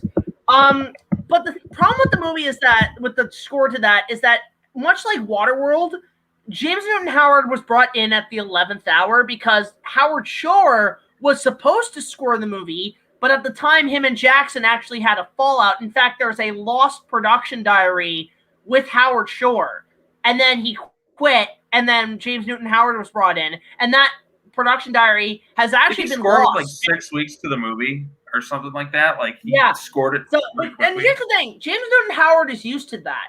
And the thing is, he's one of my favorite composers. In fact, I think the best Kong score is actually not made for a Kong movie. It's my favorite score of all time, Waterworld. Waterworld is my favorite film score. That is Waterworld has a great score. Oh, yeah. It's like just pure adventure, like my favorite tracks. I love the opening track. I love Escape from the Smokers. You know, da, da, da, da, da, da, da, da, da. Like, it was used in, like, every trailer in the 2000s. You know, I'll say this, like, kind of like mediocre, just sometimes forgettable movies do have some really great scores. Like, Cutthroat Island is a bad movie, but it has a fucking awesome score. Like, you hear that opening, you're like, wow, this is so triumphant and really cool and adventurous. But, yeah, like, some movies may suck, but they have great scores. If you want my favorite piece of film track that James Newton Howard ever did, go listen to the score from Waterworld called Swimming. No, it's called Swimming. It is it's a great piece to listen to for relaxation. Beautiful score. Beautiful piece. But like I figure you're gonna say like, well, I mean, swimming water, Lady in the Water, like that sappy music that they play Like No. Coast. The track swimming from Waterworld is a beautiful piece. The thing is like, but Spaceballs is the best Star Wars movie. We'll get to that in a sec. The thing is with Waterworld is that since then, Howard has just been repeating every single score. Dinosaur is just Waterworld. Atlantis is just Waterworld. Kong 05 is just Waterworld. In fact, I wouldn't be, because the thing is, what I noticed about this is funny with Peter Jackson. You know what I found out? Oh, wait, we're gonna get somebody here in a sec. You know what I found out about Peter Jackson? You know what one of his favorite soundtracks is? The score to Braveheart by James Horner. Well, you know. Because he has used it in trailers for Lord of the Rings, and on behind the scenes on Kong, he uses it as actually a temp track. So he loves the Braveheart soundtrack. But we actually have another guest coming, guys. Kind of last minute call. Please help me welcoming somebody who will be joining us on our Kong 76 watch party, which will be happening at some point. Jay from NerdCage Live. Hey, what's up, Jay? Thanks for having me on, gentlemen. I really appreciate it. Sorry I hopped in so late. I was finishing up at work, so. No worries, man. Look, we're all busy. We're here. I'm just trying to get us on equal ground. There we go. Yeah, it's just, we're all busy. I'm actually just taking a bit of a summer break because it's just, I'm a little bit drained. I'm also want to work on other projects. There you go. I know. I'm in the midst of getting a new job right now. I'm just my night job's my part-time job, so you know how it goes. Yeah, so we're just talking shit. We're getting super chats, and Super Michael's been asking us what's our favorite Kong score, so I just kind of went through the basics. I mean, you want the most underrated. I actually think King Kong Lives, despite being a bad movie, actually has a decent score. So Sean, what's your favorite out of all the Kong movies? Favorite score? God. I mean, the original is pretty iconic. 76 is great and memorable too, and I love the Jackson score too. Well, the Jackson score does combine elements from the 33 score, like at the end, so they do have that kind of in there. It's a toss between 05 and 76. Maybe I might lean towards 2005, probably, because I think that's the one I connected with the most when I was younger. Because when I remember when that thing came out, I was like, just a young kid, and I mean, that theme I associate so much with King Kong. And then 76 has a great one, too. It's 33 meets Waterworld, basically, is what I like to call it. It has bits of the 33 score in there. So, but I mean, you can't really count that as part of the score, even though they included it. And 76 is pretty memorable, too. Oh yeah, I love anything that John Barry did with the organ. That anything with the organ was fantastic. Actually, fun fact too, when you watch that scene where Carl Denham in the Jackson movie is presenting Kong, the guy composing the music in the orchestra in the theater, that's Howard Shore. Oh, I did not realize that. There you go. Jay, Jay, what's your favorite of the? Easily 33, man. And the best part is, right when you pop the movie in, you get to hear the whole soundtrack from the jump, like they did in the olden days. That was basically, I think that was also the first movie with its own original soundtrack. There was no, because this was when sound movies were still in their infancy, so they would use classical music and stuff. But that was like the first movie to have an original score just for a movie. Oh, you got another super chat. So yeah, I agree. Yeah. Oh yeah, we got another one. Damn, Super Michael's dropping a lot tonight. I know. Thank you so much. Bless, man. We really appreciate it. It'll go towards our future projects because it helps keep the lights up here. So the game score is actually solid, minus the DS version where they just used Disney's fucking dinosaur because they were lazy. Which how they get the license from Disney to do that. But yeah, it's the score, I'll admit, the game score is pretty solid. Plus, if you ever want to talk about Kong stuff, that shit's technically, because gaming music is under public domain half the time. Most of the time, yeah. Yeah, that score is easily available. You can just use on whatever. I know a lot of people use them now. I'll do you one better. David Wise, Donkey Kong Country, better. Yes, that Rareware trilogy. Oh my god, yes. Especially 2. I think 2 had the best. Oh, they're all so great, but I had to say Donkey Kong Diddy's Conquest. Well, I'll say this about because here's the thing, my rating of the Donkey Kong trilogy. I like the first one and I like the third one. I'm actually kind of mixed about the second one. because it's Then the one. Why does he even do the third one? No, it's pretty much the same as I am with the Halo trilogy. I like the first and third one. Yeah. It's because I haven't played Donkey Kong 2 and Halo 2 are the ones I played the least amount. If there's one piece of score I like in Donkey Kong Country 2, it's the track where they basically just used the soundtrack to hook. Yeah. There's like a piece that literally pirate theme. That whole game is pirate theme. By the way, SSJ4, Jason knows what's up. He says the DK rap for the win. Oh my god. DK. Donkey Kong. He's the leader of the bunch. You know, here's the thing with Donkey Kong. I love that trilogy so much. I haven't played 64.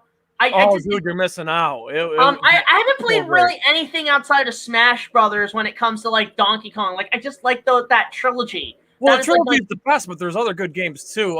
Jack, can I share a funny story about Donkey Kong 64? Okay.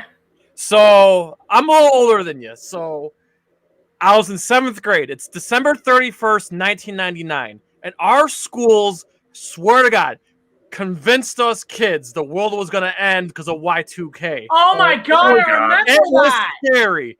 My parents, especially my dad, says, don't believe that BS, blah, blah, blah, blah.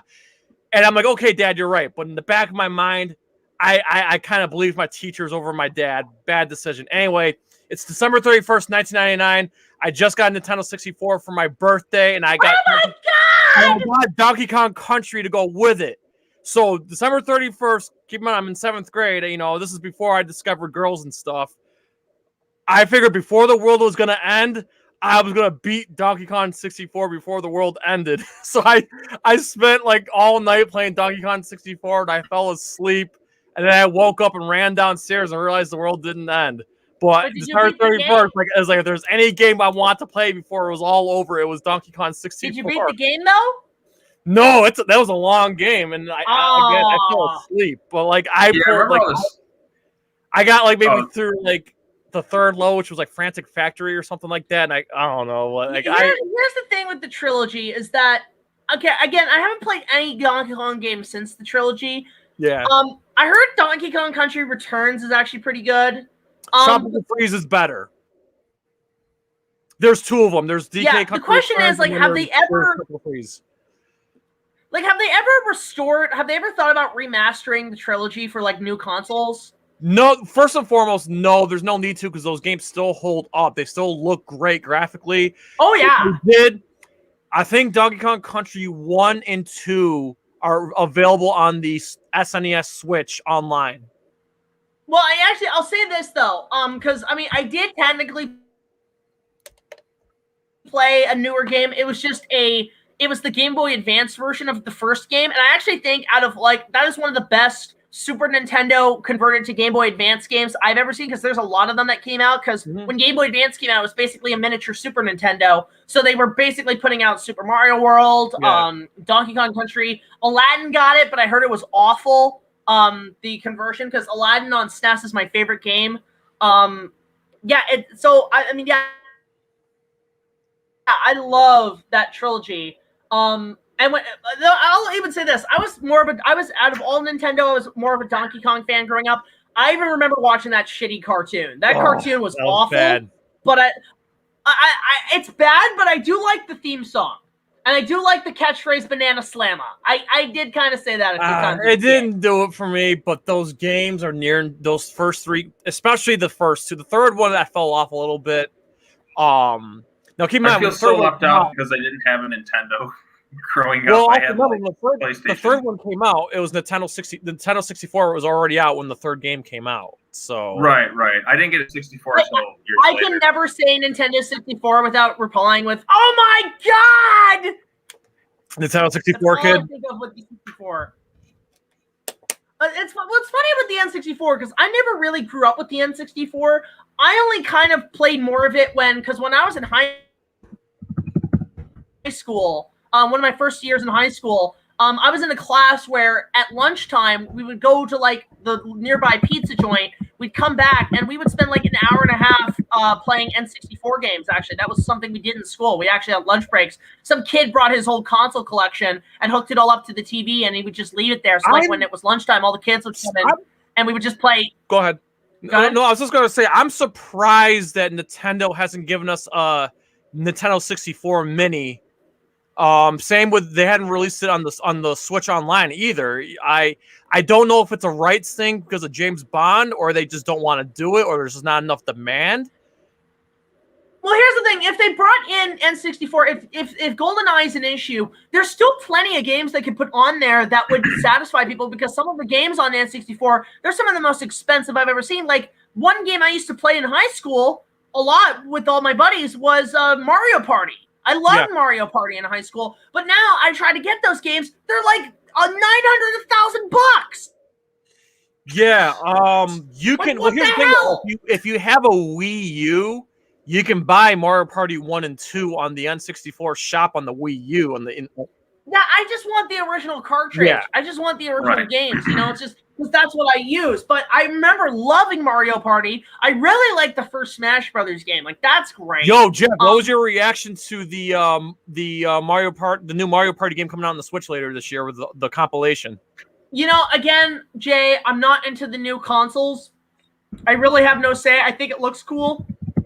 But the thing is, it's just I can't do new games because it's just too expensive. I've already got enough with like the retros. I'm more of a retro gamer. I'm not big into like the new consoles. I just can't afford them. I can't. If you didn't buy so many swords, you could probably easily get a Switch. I mean, that's the thing. Like, you got to remember, man. As much as I love video games, Jack, I'm a I think we need to have an casual gamer. intervention about your sword collection. It just keeps growing and growing and growing. They actually have. He DMs me every day. He's like, "Look at this new sword I bought." Well, it's funny. Actually, you bring that up. Oh, great! We got him started out. Because I was on Kijiji. So no, an intervention. I was online, and okay, so you see this rack of swords. So this came like these. I've already had these in my collection. I just put them up there. But that stand, I just got it for the stand. But it came with a bunch of these katanas, and I've converted them to pirate swords. Like I took the katana piece off, and I just made them into like small cutlasses. So because the thing is, cutlasses are actually online super fucking expensive. I don't know why they're expensive. Katanas are cheaper. Just buy some cheap katanas and just put got another super chat. Okay, Jack, the super chat's probably my favorite. Same guy, Super Michael 98. All right, hang on. All right, good night, guys. Love your stuff, Jack. By the way, your android of a wife broke into my house. Yes! Go Lazuli! Yes! Good night, Super Michael 98. She's good night, Super Michael. Now. Love it. I still can't believe your fucking Valentine's Day special. You banged your waifu in an episode. It's there. Well, it's all it's funny because the reason it's funny how that came out because the people are like always about I love my waifu and stuff. But I literally wanted to basically, in that sense, quote Sylvester Stallone in Spy Kids 3D. I'm taking things to the next level. That was my ideology. If you go watch have you ever seen my Valentine's special, Jay? No, I'm so. Oh, dude, the ending of part 1, your jaw's gonna drop. It's the funniest thing you're ever gonna see. I'm surprised I got away with that on YouTube, no less. And it is getting monetized. How did I get away with this? He literally. It's simple. Bangs you his shoot wife it like an Austin Powers movie. Oh, it was great. God damn. Fucking Jesus. Oh man, I watched Nutcracker 3D because I lost all will to live. Yeah, basically Nutcracker Schindler's List. I remember the Macaulay Culkin one. I don't remember any of those. I like that one. Yeah. I really do like that one. I think it's like one of the best adaptations because I've seen the ballet in person. I think and that was one of the best ones. I really like Nutcracker Prince, which was an animated film with Kiefer Sutherland as the Nutcracker. Yeah. And actually, it has Peter O'Toole. It has Peter O'Toole as one of the soldiers. I think it was one of his last movies. Yeah. Let's see. Hey, Shema, dude. Thunderbirds are go. I never watched. Okay, here's the thing. Somebody brought up Thunderbirds. I never watched the original show. I did see the movie. Remember the movie Thunderbirds? They made a live action movie in like the 2000s. It was kind of like, it kind of came and went. It was sort of like in that vein of like Spy Kids and Sky High. Wait a minute. Somebody's telling me that Tim Curry played the Rat King I have to see this now. Wait. Was it? I think it was like one of the Barbie movies. I think Barbie Nutcracker. I think he was the Rat King. I will have to watch this. Jack, what are you doing watching Barbie Nutcracker? It's Tim Curry's link to it. Then it needs to be seen. It might be worth watching. Just for him. Like, I watched this one movie that Tim Curry did. It was called, like, Bailey's Billions. It was him who's Jennifer Tilly. And, like, Dean Cain's in it, too. And, like, there's these dogs or whatever. They're trying to make money. I don't know. Like, him and Jennifer Tilly were so fucking funny. And, like, it's so bizarre and weird. He's like, billions, baby. And he's, like, talking. Well, I mean, we got, like, you know what it is? I'll say this is, like, if you want a good, underrated Tim Curry movie, watch the Titanic miniseries that came out in '96, a year before the Cameron film. Because it's not just Tim Curry. I think it's George C. Scott and Catherine Zeta-Jones. Oh, that's an interesting cast. Actually, it's funny because that miniseries is how she got the job on The Mask of Zorro, because Spielberg had watched that miniseries. And actually, because the story of how she got the movie was that I watched the documentary. It was Steven's idea, because Steven was heavily involved in The Mask of Zorro, Spielberg. And when he was getting it, he was helping with the cast. So he pretty much suggested Catherine Zeta-Jones after seeing her after the Titanic series. Now, when he called her up, at the time he was filming The Lost World on the Universal backlot. So maybe it was like that scene with like the trailer over the cliff. So Catherine literally was driving to Universal, visiting the set of The Lost World, talking to Steven about it, and that's how she got the part. So, okay. Now when is she going to show up in a Marvel movie? That's what I want to know. Look, if her husband can be the old Ant-Man, where is she in a Marvel movie? She's not doing anything outside of like posting like furniture items on Facebook. Hey, she was in a DC movie, Retired Extremely Dangerous. Wait, that was a DC movie? Yeah. Hold on. What? I've never heard of this movie. You never heard of Red and Red 2, Retired Extremely Dangerous? It's Bruce Willis. I didn't know that was DC. Oh, yes. I've heard of Clue from 1985 with Tim Curry. Wait, which one? Oh, you know what? That's another one I haven't watched yet. I haven't seen Clue. Yes. Tim Curry makes everything better. You haven't seen Clue? I mean, I've seen Die Hard, Jay. Fucking Die Hard. Yeah. Oh, my God, man. I know you just saw RoboCop. Oh, my God. I'm sorry. sorry. Watch Commando, though. Commando is the best of them all. Yeah. I'm sorry. Jack is such a movie connoisseur. I'm shocked. There's a couple of movies I'm still like, look. Well, here's the thing. Like last year, I watched a bunch of movies I'd never seen. I sat through The Thing. I sat through The Fly. I sat through Big Trouble in Little China, Top Gun. Watched all those for the first time last year during the pandemic. So there's still some I haven't watched yet. Okay, if you want me to list the name of movies I've never seen, it's gonna shock you. Never seen any Die Hard movies. Never seen. I've never seen any Alien outside of the first one. That's okay. The only Aliens is probably the only one worth watching. Never seen any of the Predators except for the new one, which sucked ass. Oh, dude, no. Just the first one. Don't watch any other ones. I will save you the pain. Two was decent. No, two is not good. Two is not good. Haven't seen Commando. Haven't seen Gremlins. Never seen Gremlins. Commando is the best movie ever made.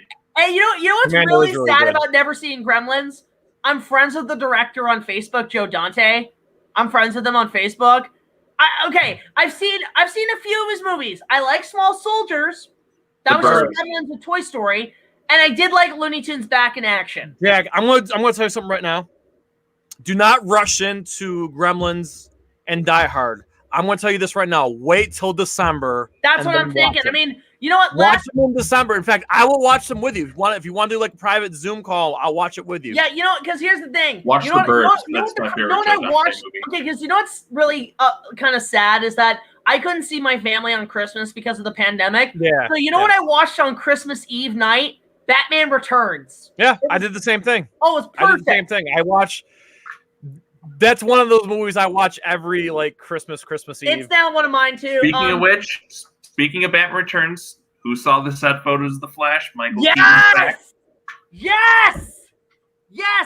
Okay. I know it's kind of a false hope. I don't think it's going to happen, but for fuck's sakes, put Keaton back in the costume. I know he's gonna be coming back in it. They I'm showed already a grateful, snippet of the but costume. put that fucker back in the costume. He's gonna be back in the costume. I can guarantee And it. He's gonna want be that like a Danny Kingdom Elfman Come score. I 89 want that hybrid Elfman thing. score. It's gonna be there. It's gonna be there. Can You're gonna see Elfman- that. You know what? Fuck it. Can Elfman just do the score for The Flash? Can he just do the whole score? They already got like the guy who did the score for It, who's gonna do it. Ben Wolfus Oh. over there. So we'll see what he does. I hope Flashpoint's good. I'm just worried because they're moving away from Snyder's vision and just I hope it's good. I have a lot of mixed emotions on some of the stuff there. I prefer the Snyder cut to the Justice League version. Obviously, it's a much better movie. There's maybe one or two things I liked in the 2017 version more, but at the same time, I'm just like, some of the fans in that community just never stop. Not every single one, but like some of them just like they hate every single thing. They talk about directors' visions and respecting them, but when somebody else tries to do something, like they freak out. They whine about a fucking billboard on Twitter, and which is the dumbest damn thing. And they just made a big deal. They're erasing like Ben Affleck's in the movie too. Like the one thing I can understand being pressured. Yeah, he hasn't been on set yet, but yeah, he's supposedly in it briefly. Yeah, here's the he's thing gonna with be in the DC, movie. guys. I'm just gonna come clean, guys, about DC. I don't care about anything with DC so long as Batman is in it. If you put a live action anything DC and Batman's in it, or Batman part of the Batman world, you're missing out on a lot, dude. Because first and foremost, you never saw Red, so that's another one. Shazam's was really good. Black Adam's going to be phenomenal, and you know what? Wonder Woman's really good. Again, I missed out on Black Adam. I've heard good things. I do want to watch Black or Shazam is what it was. Shazam. You will love Shazam. But you know what's really Shazam's funny? like a lost 80s kid. You know what's really funny about Shazam? I didn't see the movie, but I was actually at the world premiere in Toronto.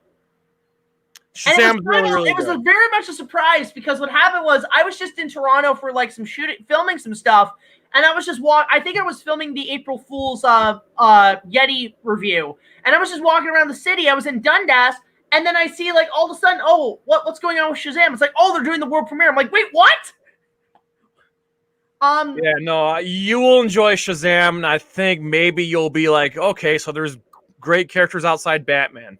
It's just Batman is the only one I've really given a fuck about. So when it comes to the Flash movie, when I go see it, I won't care about anything so long as I see Keaton in that, especially that Batman world. I will laugh if Keaton's only in it for like 1 minute. And that would just be He would not have come back if it weren't for that. But speaking of which, you got the Batman 89 comic that's coming out, and that's gonna be fucking written by Sam Hamm, who did Batman and Batman Returns.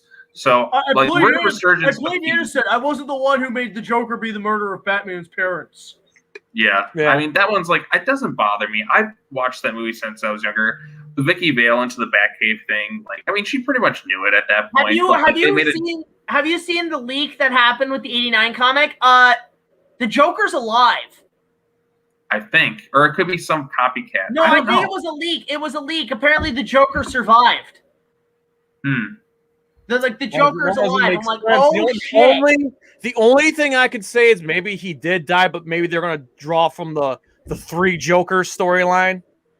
Or I'm thinking more so like maybe if that was just like a fake. Maybe he just, because apparently in the comic adaptation, for example, there was an alternate version of how Batman got out of that scenario where he put the cowl over Knox, and Knox was like knocked out, and he like kind of took off. So maybe it's something like that where that was just actually a fake Joker, like that was a dummy Joker, or something. I always thought it was weird because like you hear the laughing like at the end, but it's like a little laugh box that he's carrying. I mean, I love that. I want that actual laugh box.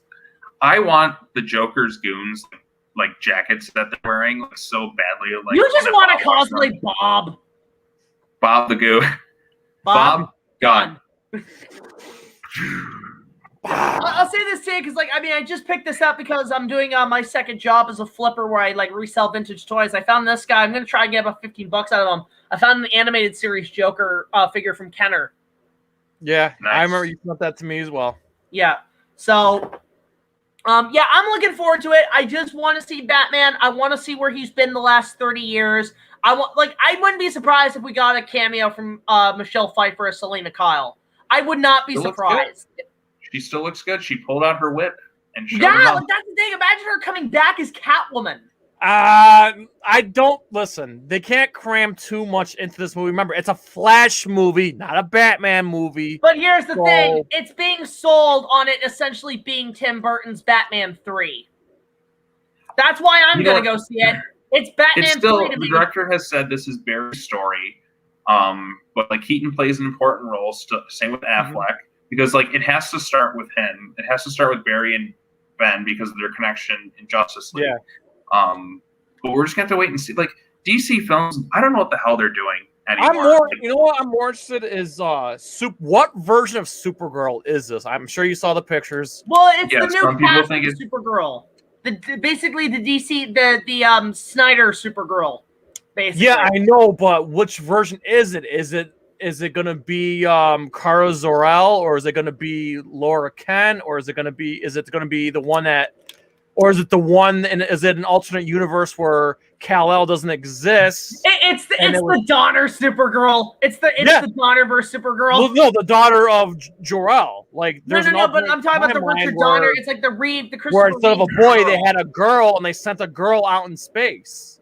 So, or they might go the Injustice route. Like they just say fuck it. They just say fuck it. It's the Supergirl from the Supergirl movie from the 80s. I want to know who the villain is in the Flash movie. They kept that under wraps more than anything. I'm gonna guess Reverse Flash.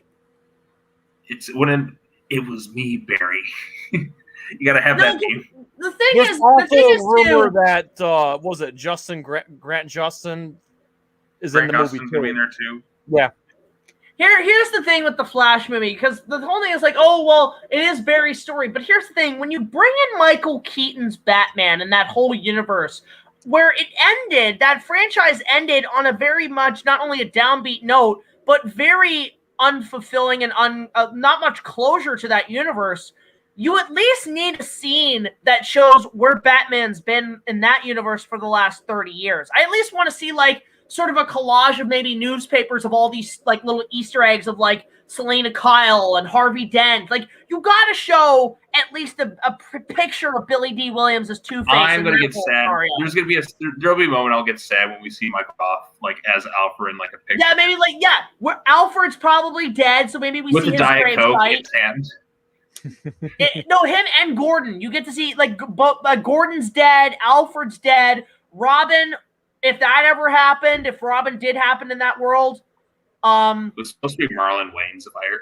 Yeah, well, that's the thing. Like, you have to basically fill in the gap of what's happened since this Flash movie and Batman Returns.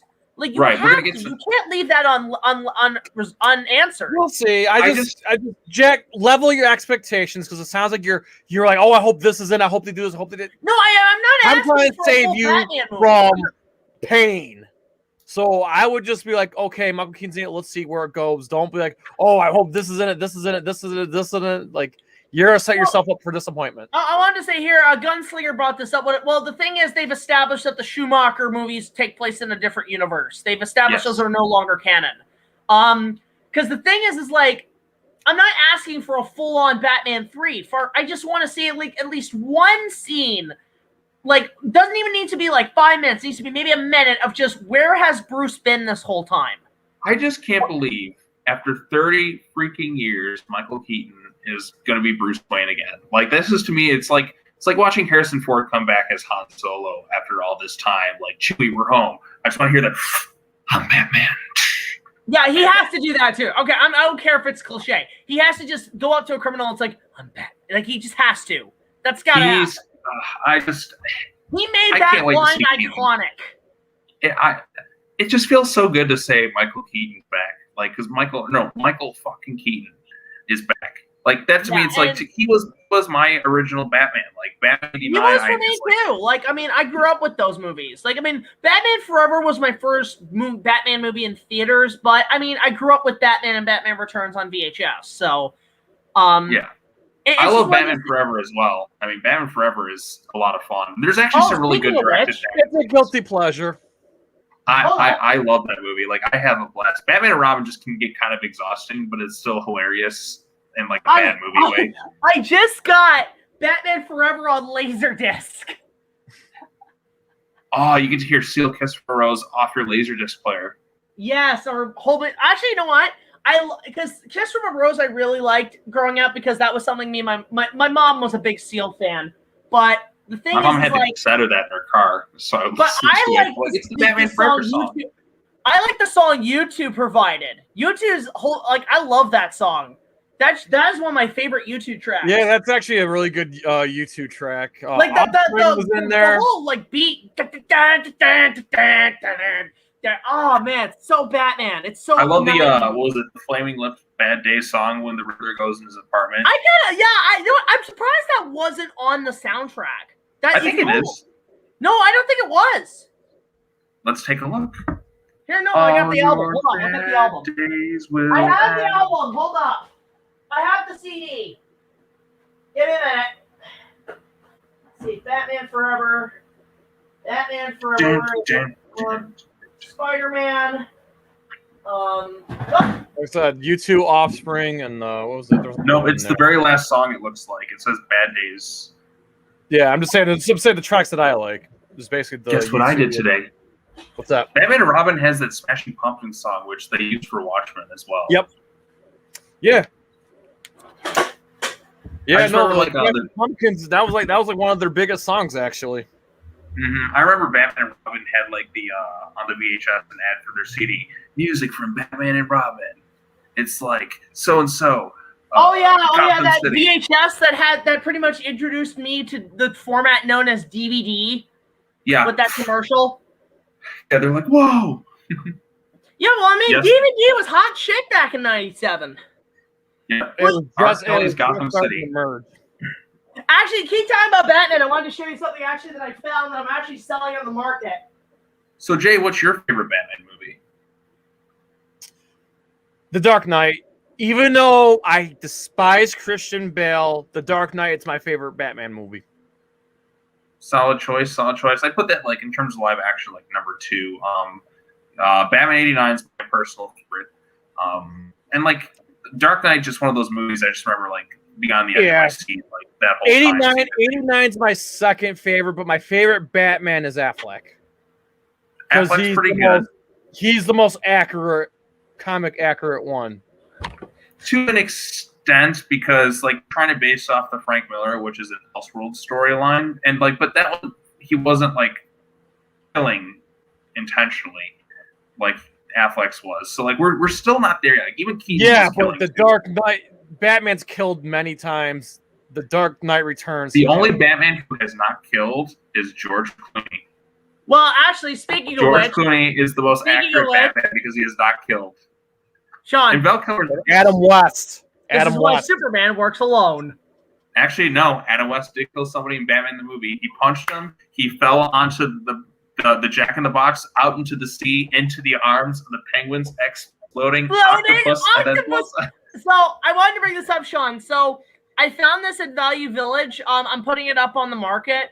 But these were like collector's edition dolls they released during Batman and Robin. But what I love about this is that, first of all, I actually had this as a kid. I can't believe I found them. I'm like, does it have the bat nipples on the toy? No, it doesn't. But what I love is it's almost like a perfect, accurate depiction of the whole fucking suit. Like you can use not the ass though. It doesn't have the ass chaps, the ass cheeks. But the thing is like if you were to say build a suit, this would be good for like a miniature scale prototype to show how you can build the suit because it has the individual pieces and underneath is spandex. So this is basically how to build a bat suit DIY. But what I love is there's little details that even on the suit you wouldn't recognize until you saw this doll. Batman has like fins on his boots, on the back of his boots. And apparently that was something that was in the movie that not many people would notice unless you got the toy. Actually, I kind of like... He's got to keep balance for his ice skates. Yeah, you get the ice, I'll get the ice man. But I used to have this as a toy. Okay, but know what it came with? You're going to love this. It came with this. The Iceman cometh. I'm afraid that my conditions have let me... He's got like Sparkle fucking like. See? Oh my That's god! my favorite part. I was afraid- Keep these, but You gotta they're finish actually it though. really Like, was it okay. mercy? I'm afraid my conditions left me cold to your pleas. See, I was kind of thinking about holding on to really? these, like having these on display, but the problem is they're actually really rare right now, so I'm flipping them for like 20, 30 bucks a doll. But oh my god, I just like the Batman one. I'm just I thinking had back to Robin that part too. about- I was gonna say, I'm just thinking back to that part where Robert was beating up the Mr. Freeze beating up the security guard. You get that one guy's like, oh no. But to be fair, I mean, here's the thing with Batman and Robin. It's bad, but I'll say this: like the toys when they came out were actually pretty solid fucking toys. Well, that's the thing. They were making the movie to make toys, is what they did. Well, what's really funny is that when Batman when Batman Returns and Batman Forever came out, they were like all about McDonald's. But when Batman and Robin happened, they switched markets to Taco Bell. Like, you ever notice how Taco Bell had a lot of big blockbuster movie license in the late 90s? Yeah. It was like Batman and Robin, Godzilla, Phantom Menace. Yep. They had like Taco Bell had everything. I think that was why I got onto Taco Bell at the time. So I haven't had Taco Bell in a while. Last thing I had fast food wise was Burger King. Yo, speaking of fast food at Burger King, I'm gonna say this right now. Popeye's chicken sandwich is the best, but the one from Burger King ain't bad. The Roadhouse chicken sandwich? It's called the Chiking. We have it, in America. Here it's called okay, the in America Roadhouse. it's called the Chiking, but it's a ripoff of the Popeye's chicken sandwich. Here we call it the Roadhouse chicken sandwich. It's actually really good. The KFC one's not that bad either. I want to try. Yeah. I'm probably gonna run the KFC sometime this weekend. Well, it's funny because up here at McDonald's, they just put out a couple of new items. I just had today a triple cheeseburger, which they've never had. Pretty solid. But they actually just put out the Grand Mac, which is like a bigger bit, like a oh god, a Whopper size. Yeah, you're clogging my arteries just telling me this. I'm gonna die anyway. So. Want a greasier burger? You're in Mexico or whatever. No, I'm like really like. I've been working out really hard and I've been dieting. Oh, same here. I have my cheat day. I have my cheat days though, and my next cheat day will be KFC. Mine is normally weekends, but for me, man, like I've actually, believe it or not, I'm only down to like one meal a day. I'm actually only having one meal a day, and I'm actually been losing a lot of weight, so I actually feel really good. And actually, although I did go out, I purchased a lot of fudge because I'll say this: I know a lot of people. I want to say also to a lot of the viewers, thank you so much for watching my Kong prop episode. That was actually a big surprise to keep. Yes, that was cool. But that was let really me just cool. for you guys, you get to see a bit more of an extended feature. Here's the Tooth of Kong. I'm still getting a jar for it. I got the display piece. I'm gonna get a plaque for it, but there it is. There's his giant. You're gonna put a jar over it like Mr. Freeze did for his little like ice sculpture of his wife. Yeah, it's like you know you what? gotta have it rotating too. When I got this, you know what my first response was? Suck it, Yoko. Because hey, Yoko has Shin Godzilla skin. Yeah, but do you have King Kong's tooth? I don't think so. Yoko was that Yoko is a member of Monstrosities, and he has prop flesh skin from Shin Godzilla. Because he was a production assistant on the wait. Last name is it Higuchi. That's who I thought it was. Okay, yep. Yeah, I seen him on Twitter. Cool dude, very cool dude. Mm-hmm. Yeah. So he's got the skin of Shin Godzilla, and I have Kong's tooth from the De Laurentiis movies. Could not believe I found it for that price. Like for $200, that was really good. It actually shipped faster than the Blu-ray I got. Because I was like the last person to get the fucking Blu-ray, which what the hell? I still haven't even opened mine yet. What? I'm waiting for that watch party. I haven't opened mine yet. I still have to figure out when I can do it. It's just, man, right now I've been overwhelmed with other projects and work and stuff, and I've got clients now, and it's just been fucking crazy. Let's see here. I just want to read some of these questions. Question about the Kong 76 Blu-ray. Is the extended cut the same TV recorded quality as the bootlegs? No. It's HD, widescreen, 2K. It's beautiful. The quality is amazing. Zach, you should get it. And the only thing I'll say that I kind of noticed about the print is that there is some elements of the extended TV cut that's actually missing. Whether or not it has to do with like the quality control or just certain parts have been lost. Like there's one moment in the movie in the extended cut, they have to cut out the scene or the line where Jack Prescott looks at Fred and says, "Even an environmental rapist like you, even you wouldn't be asshole enough to wipe out a unique new species of animal." They had to cut that for TV, but in the extended and in the extended cut that aired on TV, it would just cut to Fred just turning to like Jeff Bridges just being like, "Oh, thanks, Jack," just a little like quick cut. But in the Blu-ray, it doesn't include that shot. It actually just cuts that entire like whole thing out. And then the other thing it doesn't do in the Blu-ray is that in part 1, when the log scene ends, they would say to be continued in part 2, show a preview for part 2, and then actually have a alternate version of the credits that are in black. Now, and then like part 2 would open with a prologue to like sort of a recap. Now, the Blu-ray has the recap, but not the whole preview for part 2 and the blank credits or any of that. And I'm like, what the hell? Come on, guys. I mean, even on the Blu-ray, you can choose between night 1 or night 2. So where's like the recap and shit? So maybe it was too damaged to be shown, or they couldn't even do a fan edit. I'm like, you could probably have done a fan edit on that shit. In fact, by the way, Jay, I should just say this. Given your hair and beard, you could totally at G-Fest cosplay Jack Prescott. You should do that. It's a very easy thing to do. Is G-Fest going to be back next year, you think? I hope so. They haven't officially announced it yet. I would imagine so. You know, I think I want to go. Like, I missed 2019, and I regret it so much because they had the King of the Monsters screen where everybody's singing the Godzilla song. I'm like, damn it, I really wanted to go because I want more. I wanted to go, but I couldn't. That was my first G-Fest. 2019 was my first G-Fest. I wanted to go, 2018. but I couldn't because my dad had to go. My only ride, which was my dad, he had to go to a Vietnam reunion in Texas. So, yeah, I mean, I'm counting to go next year though. I actually want to get a booth. I want to do a couple of videos there. I want to actually join a few panels because I saw like D-Man was at one of the YouTube panels. I'm like, I need to jump on that. At G-Fest.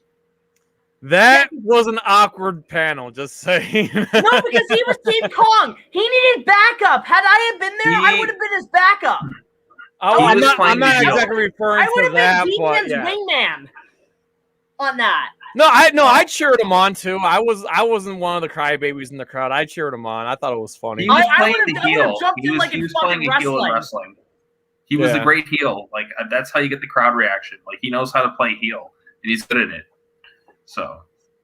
Yeah, so I will. I do definitely. At some. It's more fun to be the bad guy. Yeah, so I want to go back to G-Fest. I want to, well, here's what I want to do. I want to do a couple panels. I want to get a booth. I want to sell my movie on VHS. I think that would sell really well there. And it's funny because like when I went there in 2018, I met like 50 fans, but now that I've just gained so many more subscribers, I'm going to meet a fuckload more when I go down there. But one thing I do want to do there is because I've been saving doing this review for it.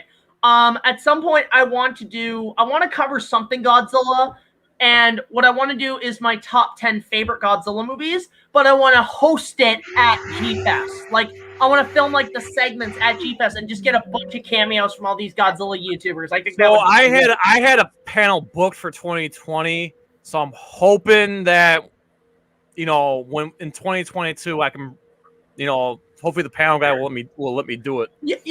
If we all end up at G-Fest in 2022, we just need to do a big group photo shoot together. I think is that what we need to do. We just need to do a big kind of like collage of like just us. Like we just make it look like the poster for Friends.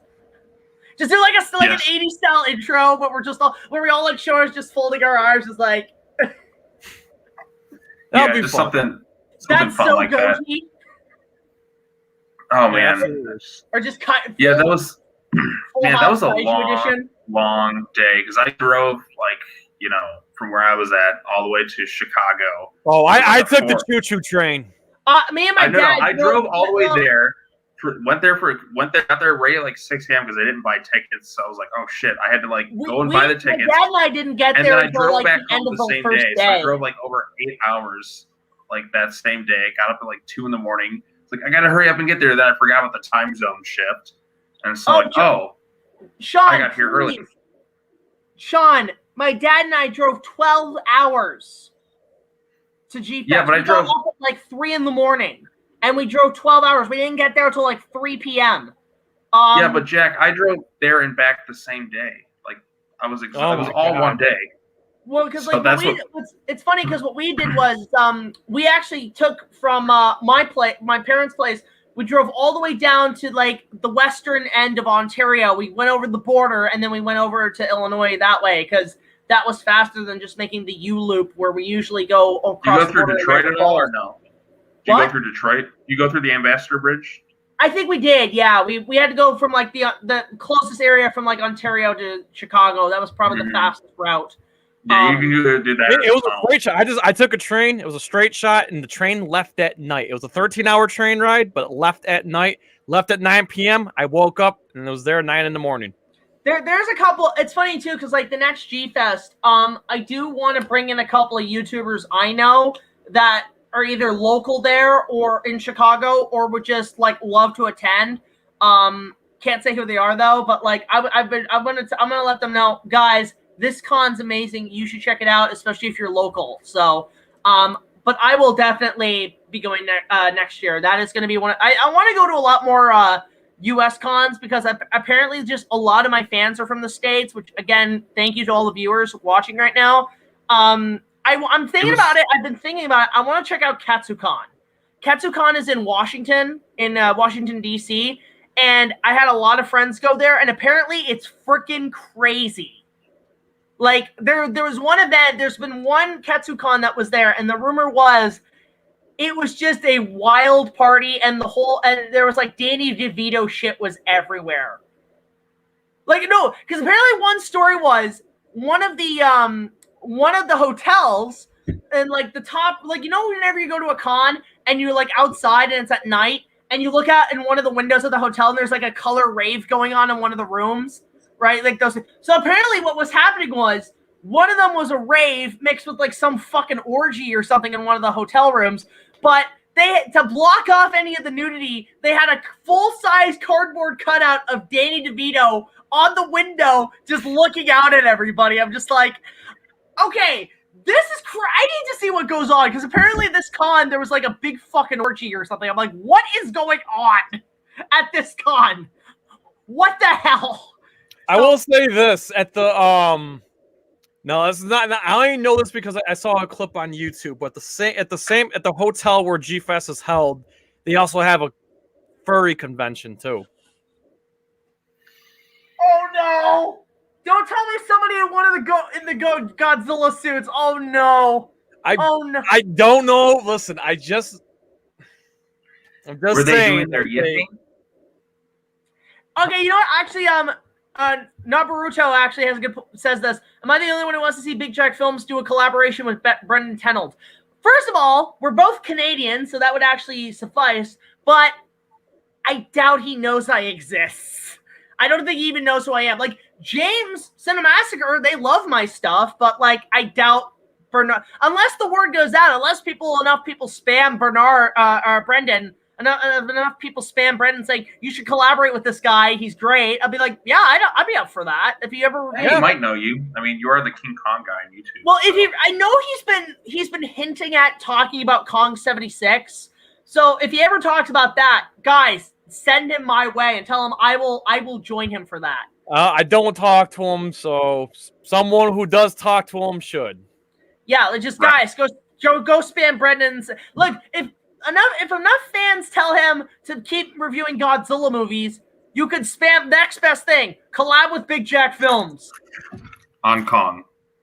Well, it's funny too, because like I know a lot of small-time YouTubers, they're working with a lot of big leagues. Like a reviewer that's actually been really picking up, who I want to give a little shout out to. He's wonderful. His name's Razorblade. His reviews are actually really good. And I'm actually friends with him on Twitter. I want to collab with him at some point because It's funny how we actually started talking because both of us released our Dragon Ball Evolution review. Both of our reviews were 3 parts long, came out the exact same time. His got a little bit copyright dinged. I've been perfectly fine since, but you know, I would love to collaborate with him. He just worked with Bob Shucks, I think is his name, who's another big YouTube reviewer. But yeah, there's a lot of people I would love to collaborate with. I mean, I know they don't have the best track record, but like, say if like Doug Walker and the guys at Nostalgia Critic wanted me to collab with them, I probably would. Oh yeah, you'd be stupid not to, but yeah, they don't have a good track record. Well, no, because like, it's funny because I do watch them on Twitch occasionally, and they love it when I show up. I actually have been hugely social with them on Twitch, and they went on to actually watch a lot of my work, and they're like, dude, your shit's. They've actually said to me that on Twitch, they said your shit's really good, man. Like you've got some good. I'm like, thank you. So, you know, at least there's that. So if they offered me like, say, hey, we want to do a collab, I'd be like, fuck it, I'll do it. You know, like, I mean, you know, whatever it takes. But yeah, so it's there's just a lot of people I would love to collaborate with, and especially at G-Fest. When G-Fest happens, what I want to do is basically my top 10 favorite Godzilla movies, but I want to try to get like basically cameos from like all my kaiju communities, a bunch of kaiju. So basically, for all the kaiju YouTubers watching this, if you guys want a little role, a little cameo in my top 10 Godzilla videos when I review that at G-Fest, let me know if you're coming, and we'll fit you in somehow, because I've got some ideas of how to make it, because I want to also make it really funny, and one of my inspirations for it and kind of doing this review when I get to it is I watch a lot of Tony Goldmark stuff, who he reviews all the stuff at Disneyland, but he did a bunch of reviews at a convention, and he had like all the, like, he would talk about one thing, and then like a bunch of fans would like come after him, but they would just be all these people at this con, and just, so I want to do one of those things, was like, if I talk something bad and just have like 100 kaiju YouTubers chase after me. It's like, he didn't like this thing, get him. Yep. Where did JTIsReborn, where did he go? He probably had a connection problem. He said it at Frozen then. I was frozen today. Oh my god, his icon's a picture of Godzilla laughing. Oh my god, I hated that. Oh, you know what he did? He did a version of that scene, and he added Tim Curry's laughter from Legend. Oh god. I'm like, you know, I'm sorry. I still hate that movie so much. I won't get into it. I'll review it at some point. Take your time. Yeah. All right. I'm back. Yeah, it's just the hotel motel Wi-Fi thing. In the meantime, you can. No, that is Damian Wayne from the Harley Quinn show. Oh yeah. I'll just say I'll give props to Zack Snyder just being a total fucking smartass to Warner Brothers. Like, they're not going to work. He knows the Batman Catwoman post. So he gained 30,000 followers after he posted that picture. I'll say this too. Like, here's the thing that apparently, you know what makes me really laugh is what DC's response was. Their response was, Batman can't go down on Catwoman because that won't sell toys. Okay, so here's the problem I have. This is a problem I have with it, is that the Harley Quinn show is not for kids, so the kids shouldn't be seeing it anyway. So I think it's kind of dumb. They should just let them have that scene. Okay, so here's my thing. When they responded, they can't do it because it won't sell toys. Have you learned nothing from Batman and Robin? Did you not learn your lesson, Warner Brothers? That when you make your character that is mostly right now aimed at an adult audience for kids, it's going to tank. That's the toy marketing and the whoring out of merchandise is what killed Batman and Robin. Yeah, did you learn nothing? So when we say release the Schumacher cut, we're not talking about the fucking merchandise. Granted, the merchandise was great, but that's not the point. The point merchandising, where the real money of the movie is made. Batman Forever, the flamethrower. The kids love this one. Oh yeah, anyway, the Harley Quinn show's raunchy and like, just let them do it. But whatever. I haven't watched it. Okay, I don't fucking get. They can have Batman and Batgirl banging on a rooftop, but they won't greenlight Batman going down. Oh, also, that the wasn't Batman a kid. That animated- wasn't a kids movie. It was a Killing Joke, not a kids movie. But Okay, you know what? How about a What? PG-13 movie? Batman Hush. Batman and Catwoman bang multiple times in the film. Alfred even catches them shower shagging. yeah, But they can't have Batman going down. That's just too far. Meanwhile, No, here's Batman the can thing, brand too. people. Batman can in the Snyder Cut yell. also, meanwhile, fucking Warner kill you. Brothers, they cancel Pepe Le Pew, but they have the Clockwork Orange guys in Space Jam. Yeah, that makes it. No. They just That makes it funnier. unzipped themselves. It was Pepe Le Pew the whole time. That'd be fucking great. I And would. they just do it. I know it for shits and giggles. Get Malcolm McDowell to voice Pepe Le Pew. Now, here's the Come thing. I on wanna in, bring this Jam. up with Welcome to the Space Jam. Space Jam. I want to bring this up with Space Jam 2, by the way. I want to talk about this. So the first trailer was okay. I mean, what got me was King Kong. Okay, that I'm a whore for that. But the thing Yeah, that King actually Kong's fist bumping Iron Giant or it whatever. didn't, the first trailer didn't really give me anything. The second trailer caught me with the hook. If I'm a fish, it got me hook, line, and sinker. Here's why. They played Pump Up the Jam. Outside of like It's gonna be Jam and so Fly bad. Like I an have Eagle, no interest. you in play seeing it. Pump Up the Jam, which takes me right back to Space Jam in the 90s. Sold. You played Pump Up the Jam. I'm sorry, I'll go see it. You got me on I felt that nostalgia. You're playing me, Warner Brothers. I don't care. I'll go watch it. I like Pump Up the Jam. That shit is good. That's my fucking workout. That's my workout mix. Love that shit.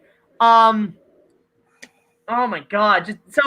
With space. So yeah, and here's what I've heard. I've heard this, and it's been a rumor, and it's been kind of kept under the rug by Warner Brothers. There is rumors that yes, Michael Jordan will be in the movie in a small role. Yeah, no, that's already. Yeah, it was already leaked. Some other it wasn't LeBron, but somebody else leaked it. That. Because apparently, from what I heard, it's basically going to be heard like rumors of a scene. Basically, LeBron's down on his luck and trying to figure out what to do. So there's going to be like a Rocky style training montage, but it's Michael training LeBron how to play with the tunes. Okay, that could be. If they actually play like pretty Fly Or I Like an thought it Eagle, could've then been- I'm in. Because all It'll I'm probably be thinking like is, I'm just thinking of that scene from the first one when Michael gets his gear back on and he's like, let's see if I can figure out how to do this, and they play Fly Like an Eagle. If they shoot it like that, where it's like a training montage where he like looks at LeBron, he's like, come on, LeBron, let me show you how to shoot some drills. Or maybe Right? it'll be like that scene in Dodgeball, but instead of Peter LaFleur like running into like it'll be him like running into like Lance Armstrong, but instead of that just be Michael Jordan. Yeah, I just think that would be cool if he's like, essentially, if this is like Rocky, he's like Mickey. He's taking on the Mickey where he's like training LeBron. Like, look, man, I know how to, these tunes are pretty tough to play, but let me show you how it's done. And while we're at it, let's go get a Big Mac. Like, come on, slip that McDonald's in there somehow. Just do it.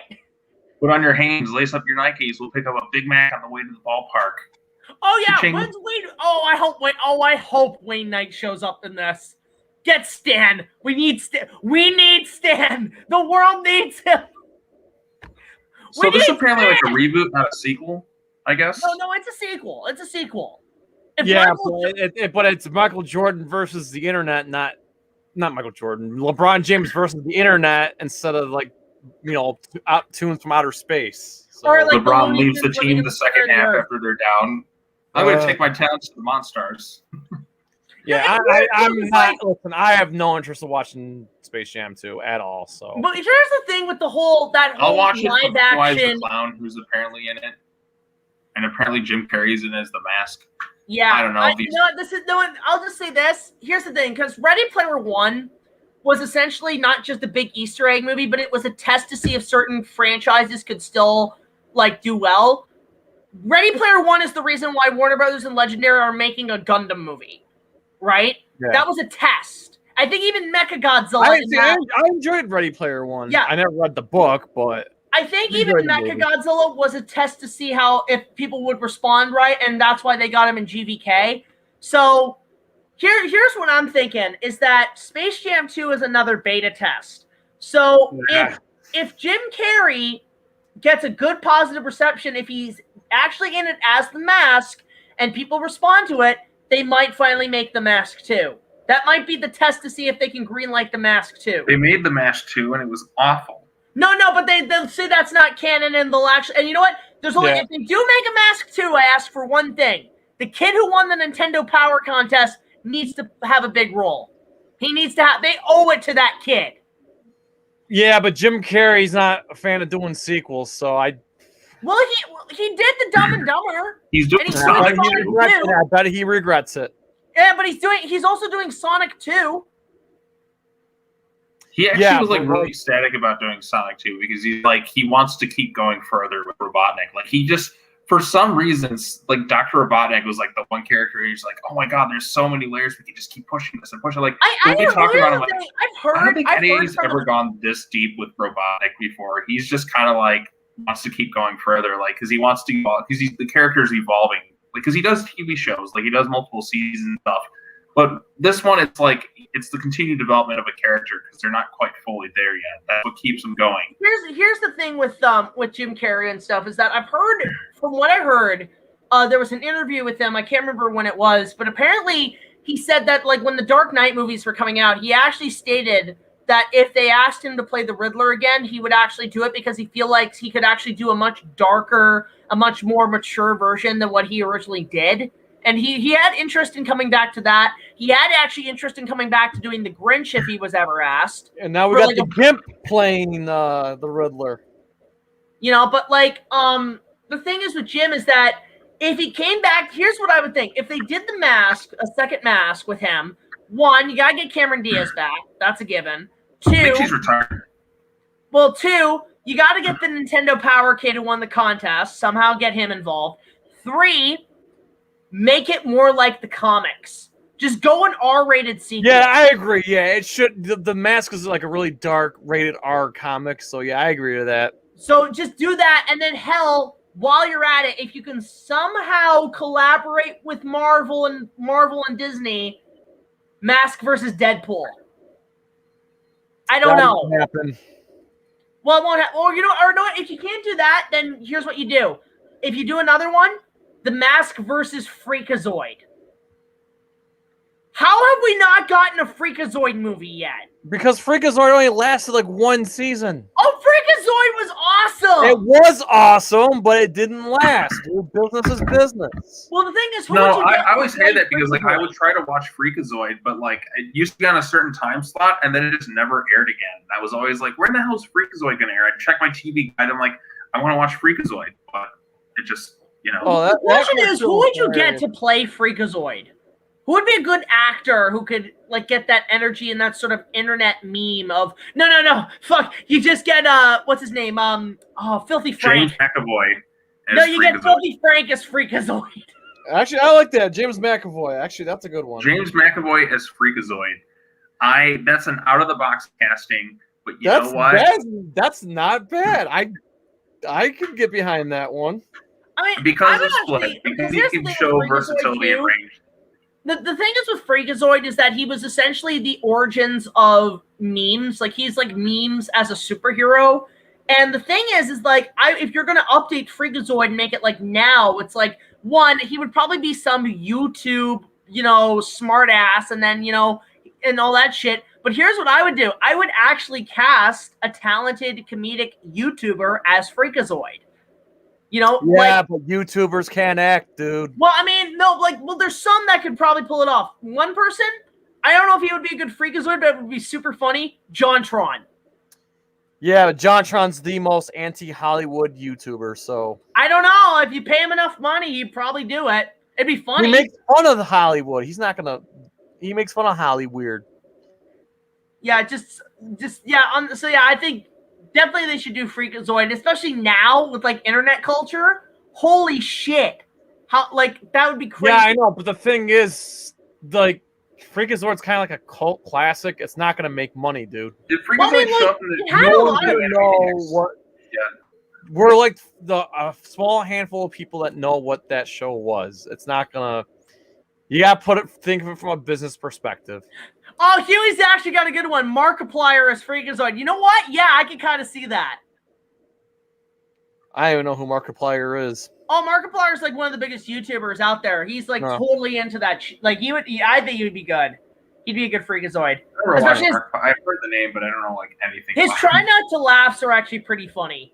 Are pretty good. But yeah, like that's the thing. Like I would say do that because and the thing is with the Animaniacs reboot, which from what I heard is actually really good. It was pretty entertaining. It's not as good as the original. Oh yeah, it's not. It's not as good. But like they have like Pinky and the Brain. So all I'm wondering is when's Freakazoid gonna show up? Because that's where he kind of originated was Animaniacs.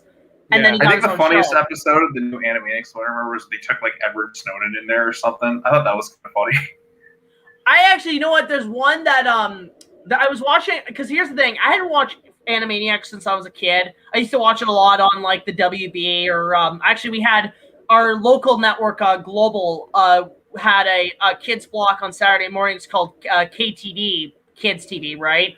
And they would show like Animaniacs and stuff, but I went back and watched a couple of clips because I was just curious when the new show was coming out. I hadn't seen it in like forever. And I forgot how, like, I mean, it passed by me as a kid, but as an adult, I'm like, I can really appreciate the humor that show had. Like, I watched all the compilations of the Mime Times. It's Mime Time. Today on Mime Time. Like, I'm like, every one of them, I'm like, that's funny. That's so goddamn funny. No, it was pretty great. All the side characters and skits were good. I just liked it whenever they brought in Ben Stein. It's like Ben Stein, that guy from Son of the Mask. Bueller, Clear Eyes, Clear Eyes. It was awesome. Here's the thing. Fun fact: you know that Ben Stein was a speechwriter for President Nixon. Really? Yep. I am not a crook. You know what? Because I actually, if I ever met Ben Stein, I don't know if he actually just talks like that in real life. If he actually just talks like that all the time. I'm sure he exaggerates it a little bit. No, I just see. You know what I see him as? I see him as essentially the origins for Stephen Hawking's voice box. He was the original Alexa. But no, that's the thing. I want a Ben Stein GPS Alexa. Yes. It's like turn right on Avenue Road. You're awesome. Can the next app like phone thing? Can they get Ben Stein to be the mascot? That like Ben Stein in those commercials would be great. Like the new Samsung. I can dig it. Yeah, I can dig it. Yeah, and instead of Samsung, it's Sam Stein. I'd watch those. That'd be good commercials. You know what? I want a Christopher Walken GPS. A ton, 5 paces to the right, and you'll find your location on the left.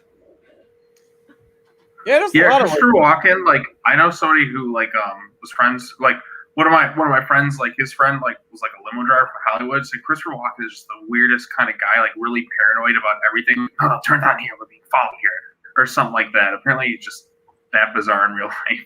I'm not surprised by that. What is your favorite Christopher Walken performance? Like his best? Pulp Fiction.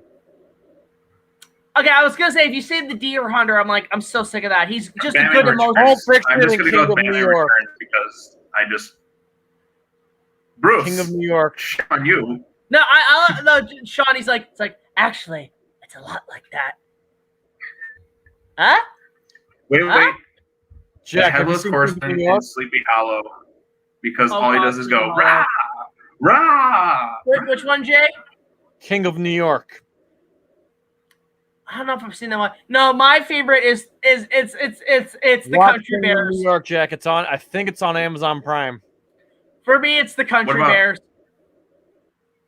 I liked his work on SNL. Like, he was the best host they've had.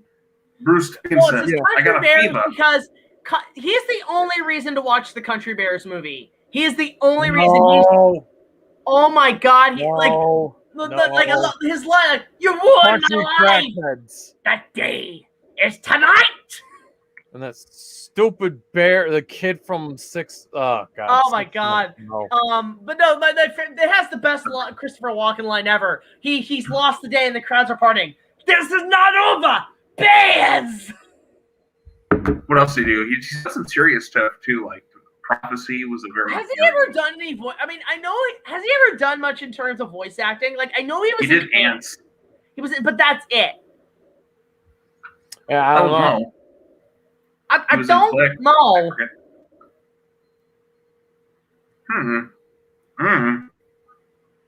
Yeah, it's oh man. He's got to do more voice work. Get him to be like just get Christopher Walken the animated series and we're in. I'll watch the shit out of that. How was there not? Balls of Fury. It's just called Walken. Walking on Sunshine. Christopher Walken. Yeah, if he had a cartoon, I'd check it out. Oh, I'd watch it. Like Mike Tyson's Mysteries or whatever. Yep. Or like that somebody Mr. pointed out Cheat he was cartoon. King Louie. He was King Louie in the live-action Jungle Book Oh movie. my God! Oh, be Like, and he gets summoned by. like you. Oh my God! I totally forgot about that movie. I laughed pretty hard. That is still on my list, by the way, of movies to watch. I still have to watch. He gets summoned. He actually gets summoned by the cowbell. Oh my God! Like randomly, he's just like, I want to be like you. Woo woo. You know what would have been great? No, you know what would have been great because I know Bill Murray was Baloo in that, and because which one was Christian Bale Bagheera in? Was it like the Andy Serkis one or was Mowgli. it? Yeah, it was the Andy Serkis. Okay, because if it was the Disney one, it would have been so funny if Walken was like, Bagheera, why are you dressed up like Batman? Well, Christian Bale was also like in Pocahontas. Oh my God, I forgot about that. Oh really? Who was he? Was he John Smith? John Smith's buddy. What's his name? Oh, okay. I was gonna Thomas. say. Yeah, he shoots the one guy. He shoots the one Indian guy. Coppola. As John Smith. Yeah, Oko. I just rewatched that movie the first time in like almost 20 years. I feel like. Well, I mean, I think it was right. I think it was right after he did Newsies for Disney. Like it was right after he did that. Actually, shit, I have this on Laserdisc. He was in this movie. I had no idea. Hold up. I've been watching every animated Disney film in history. I'm up through. I just literally every single one according to Wikipedia. Like if it's a live action animation hybrid, I'm watching it. And you survived. I'm just kidding. Yeah. So if you want a weird movie, like I've never heard of this movie until I found it on Laserdisc, Sean. But there's an adaptation of Treasure Island from the 90s that stars Charlton Heston as Long John Silver, Christian Bale as Jim Hawkins, but also has Oliver Reed and Christopher Lee. This is a real fucking movie. Dude, that's a fucking cast. It's a what? That's a fucking great. Oh yeah, somebody said he was in Mouse Hunt. Walking was. Yeah, I'll say this. I'll say this too. Is like the best Treasure Island for me will always be Muppet Treasure Island. Tim Curry is the best Long John Silver. Yeah, I mean, nothing Curry, so you can't go wrong. Anything Muppets is good. Oh yeah, like Muppet Treasure. It's funny because people say like, "Oh, what do you like more, Muppet Christmas Carol or Muppet Treasure Island?" I'm more Muppet Treasure Island because I didn't really grow up with Muppet Christmas Carol until like later. I Christmas Carol hands down. Well, I mean, I'll say this about Muppet Christmas Carol. It has the most sympathetic Tiny Tim. Robin was a great Tiny Tim. I felt his coughs. I felt his, like, that was like the first time I'm like, oh my God, that poor kid's fucking sick. Well, also, Michael Caine, like, took that. Oh my God. Seriously. He actually interacted with the Muppets like they're actors, you know? Like, he took it serious, you know? Like, emotional fucking movie, too. Like, that, yeah, that, I mean, because Christmas Carol for me, like when I watched more adaptations as I've grown older, but the one I remember the most growing up was a Flintstones Christmas Carol. I actually did like that one. Because that one, it was like Bedrock was doing like a whole community theater production of a Christmas Carol. So when Fred is Scrooge, he's playing the character, but he's actually so getting into it that he becomes that character. It does that little dynamic where it's like you're doing the character. Don't forget the creepy Fred. Disney Christmas Carol with Jim Carrey, like that fucking movie. Oh my God! I saw that in theaters. I'm like, this is fucking horrifying. Like people's faces are getting ripped. Yeah, that was weird, man. Dude, I laughed pretty hard when the Ghost of Christmas Past popped up. It's just a floating head of Jim Carrey. He's like, I'm the ghost of Christmas Past. Yeah, it's just Jim Carrey just doing the Grinch. It's just doing the Grinch voice. It's Jim Carrey basically as Eddie Murphy in The Nutty Professor playing every character. I'll say this too with Christmas Carol. It's like, because Muppet Treasure Island and Muppet Christmas Carol, it's the same argument I have over like which Mickey Mouse cartoon is better, Mickey's Christmas Carol or Prince and the Pauper. I like Prince and the Pauper more. Prince and the Pauper is like my favorite Mickey Mouse cartoon.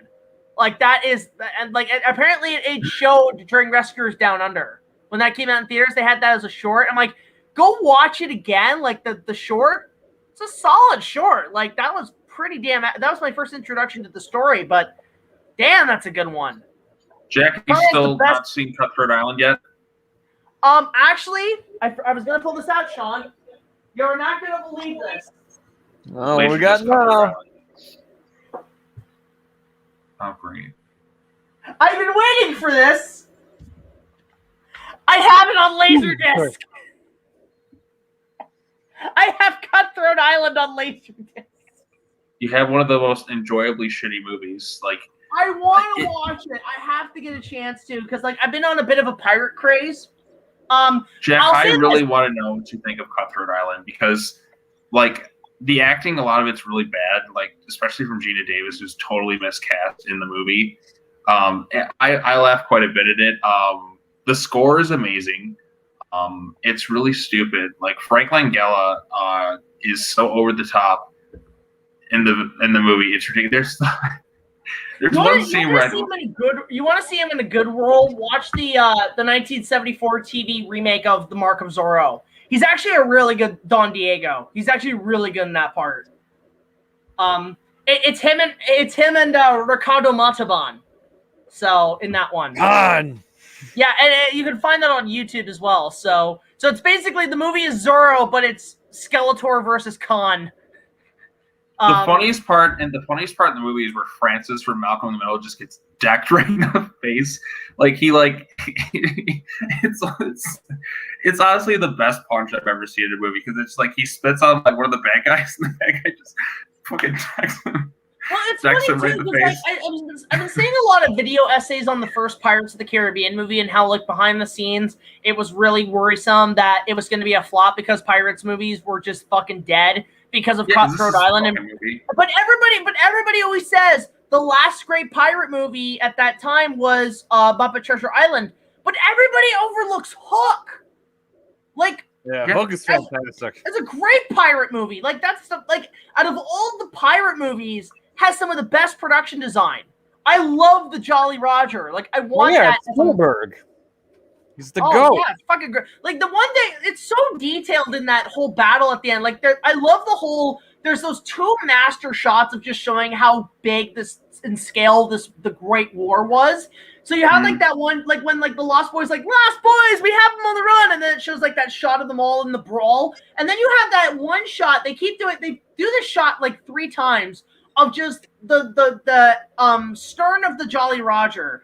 And they pan down with like the skeleton kind of hanging. It just pans down. They do that 3 times in the movie. The 3rd time they show the brawl, and you just see the battle is so detailed. You have 2 guys on the edge of the skeleton like statue, literally they're literally like on the edge, and they're literally trying to poke each other almost. They're so far away. They're just like yeah.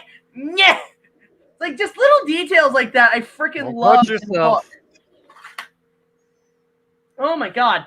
But I was going to say, I've been on a pirate kick, and I actually watched this movie for the first time. I'd never seen it. I watched Roman Polanski's Pirates, which is, it's not good.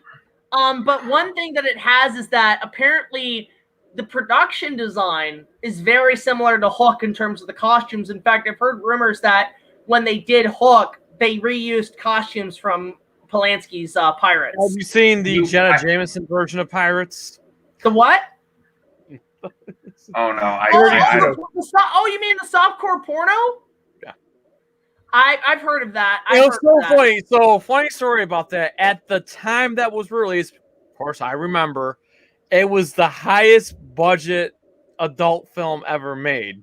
I just saw it as a rip-off. It's actually okay for coming from someone who has seen it, because it came out right when I was in college. It doesn't look that bad. It's actually if outside the the adult scenes, the production is actually pretty impressive because adult films are not exactly known for stellar production, but at the time that was a big deal. Have you ever seen the pirate movie with Tim Curry where he's in I think it's called Pirates in the Plains, and he's this pirate in the past who gets transported to the present with his ship and all that, and he's just it's basically him as Long John Silver, but on a solo adventure. Tim Curry is this pirate. There's it's fucking weird. What?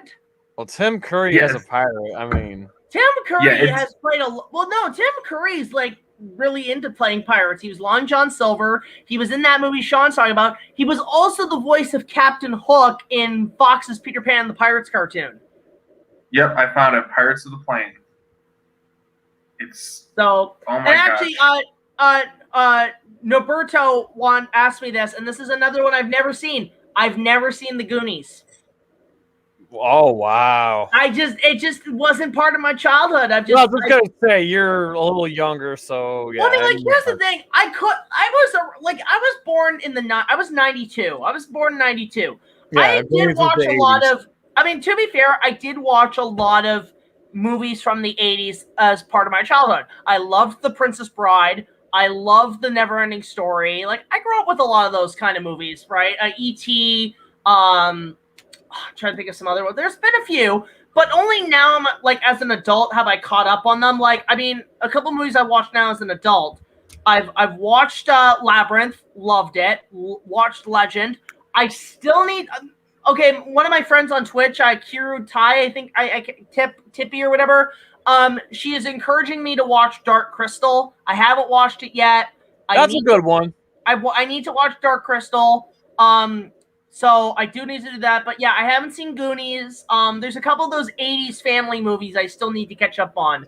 But I was more I was some of the Neverending Story for me was my childhood 80s fantasy movie. I love the first one.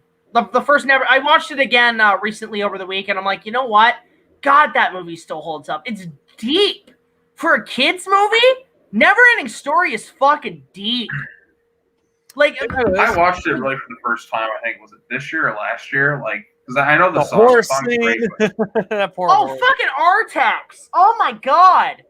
You know what? No, what makes that scene deep is that it's a metaphor for people who have depression and try to or who commit suicide, and you have the friends trying to say don't kill yourself, and they fail.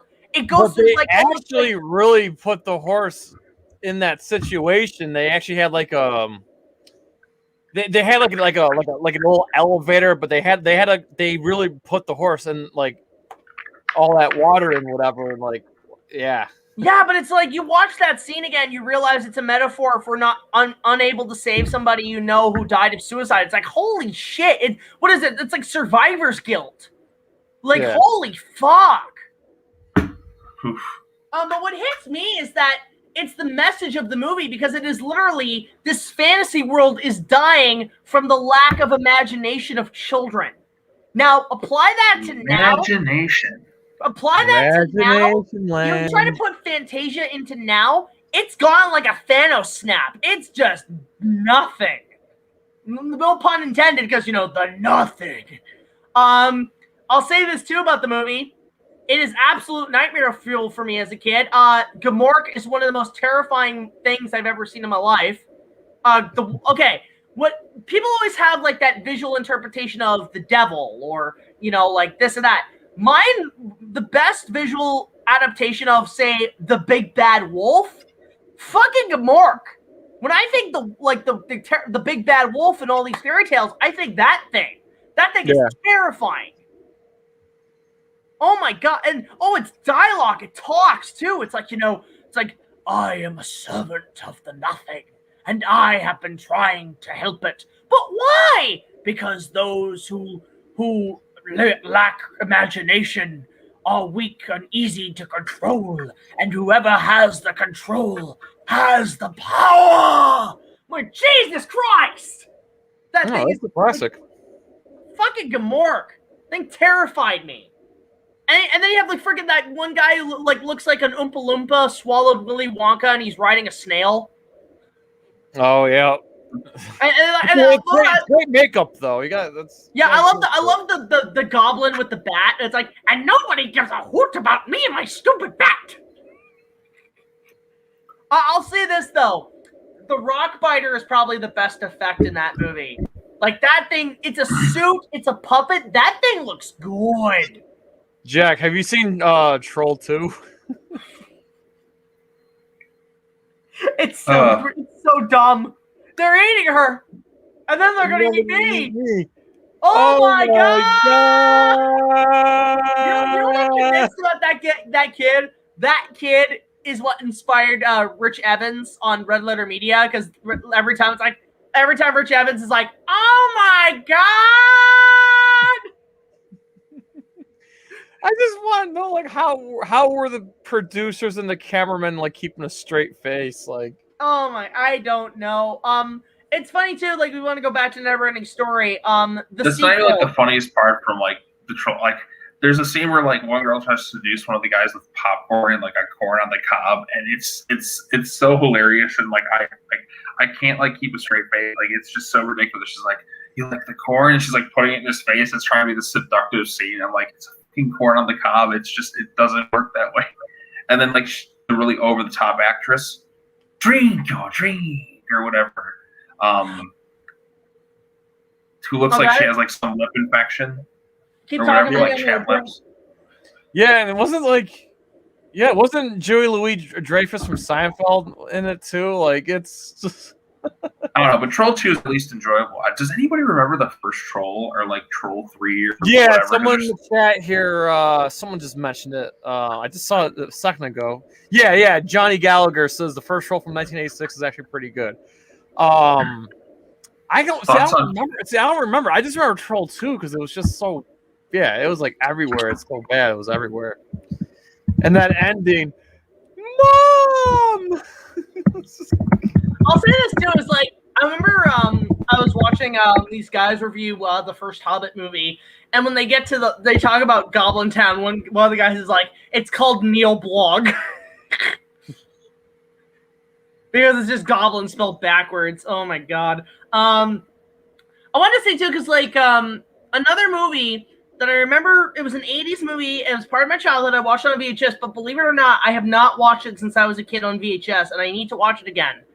Willow. I have not seen Willow since I was a kid. I need to rewatch that because I think I want to watch because I'm like, that still looks fun. Yeah. And actually, I'll say this. There's one scene I mostly remember from Willow. I love everything with Mad Mardigan. Like Val Kilmer, like, Mad Mardigan, help! You are great. I want to cosplay him.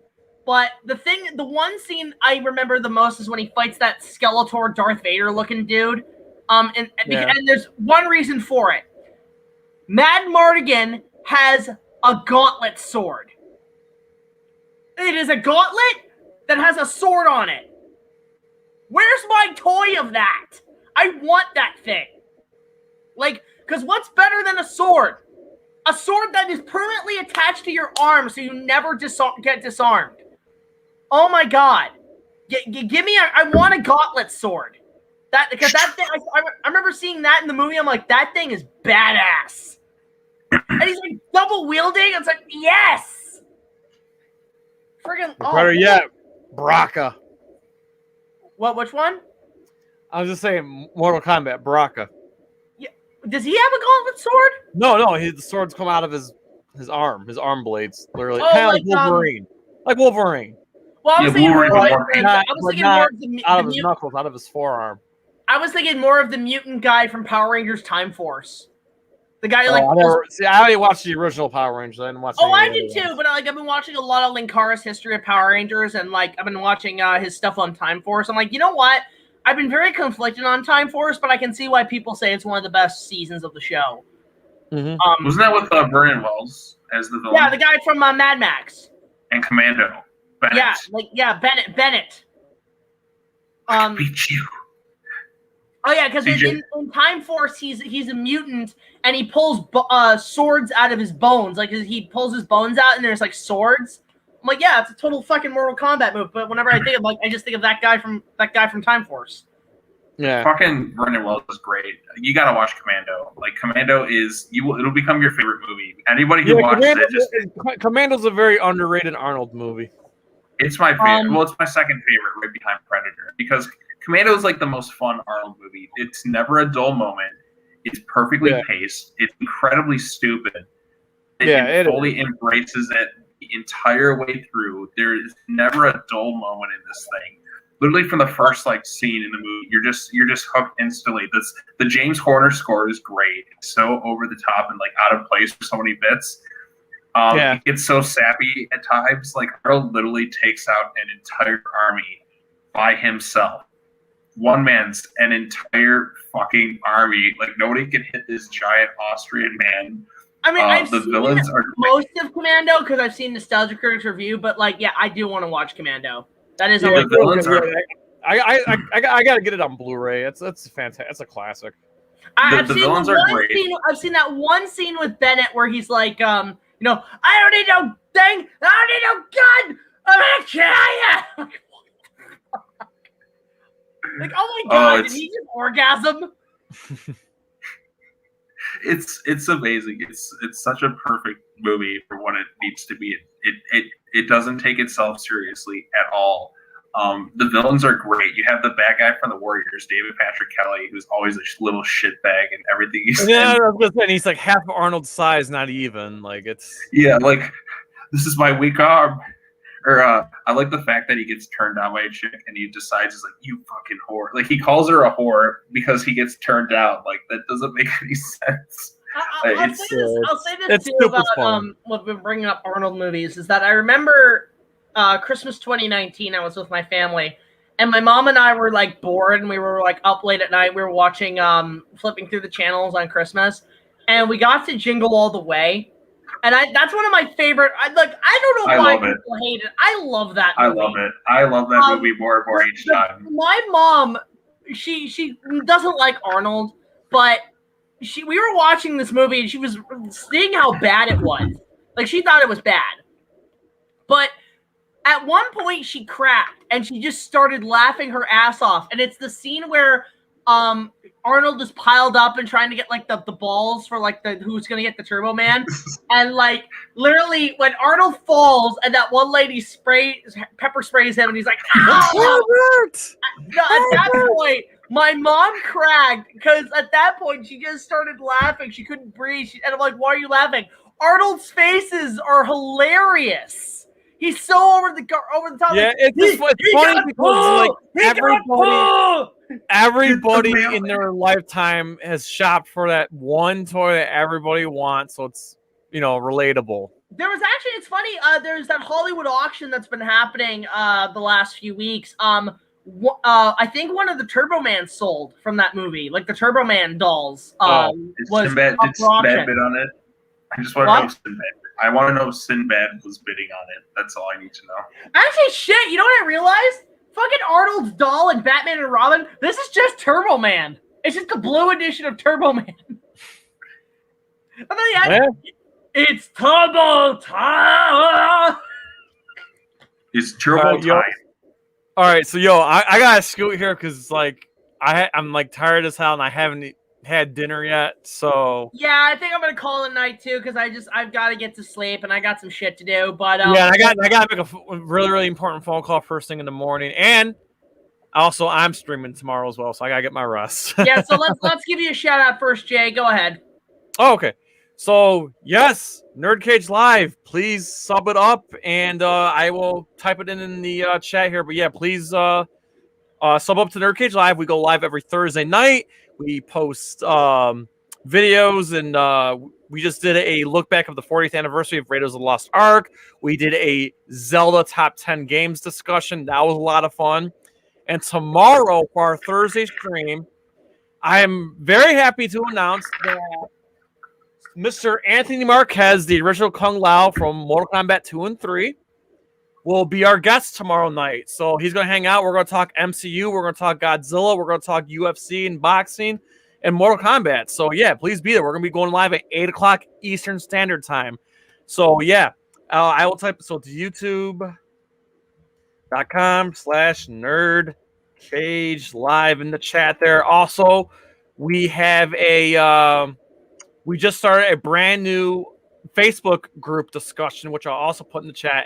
Anyone can join, so that way, if you want to, talk with us and debate with us, and just no spoilers. Obviously, play it nice. So yeah, I put those links in the chat there. So yes, please sub up to NerdCage Live. Jack, thanks so much for having me on.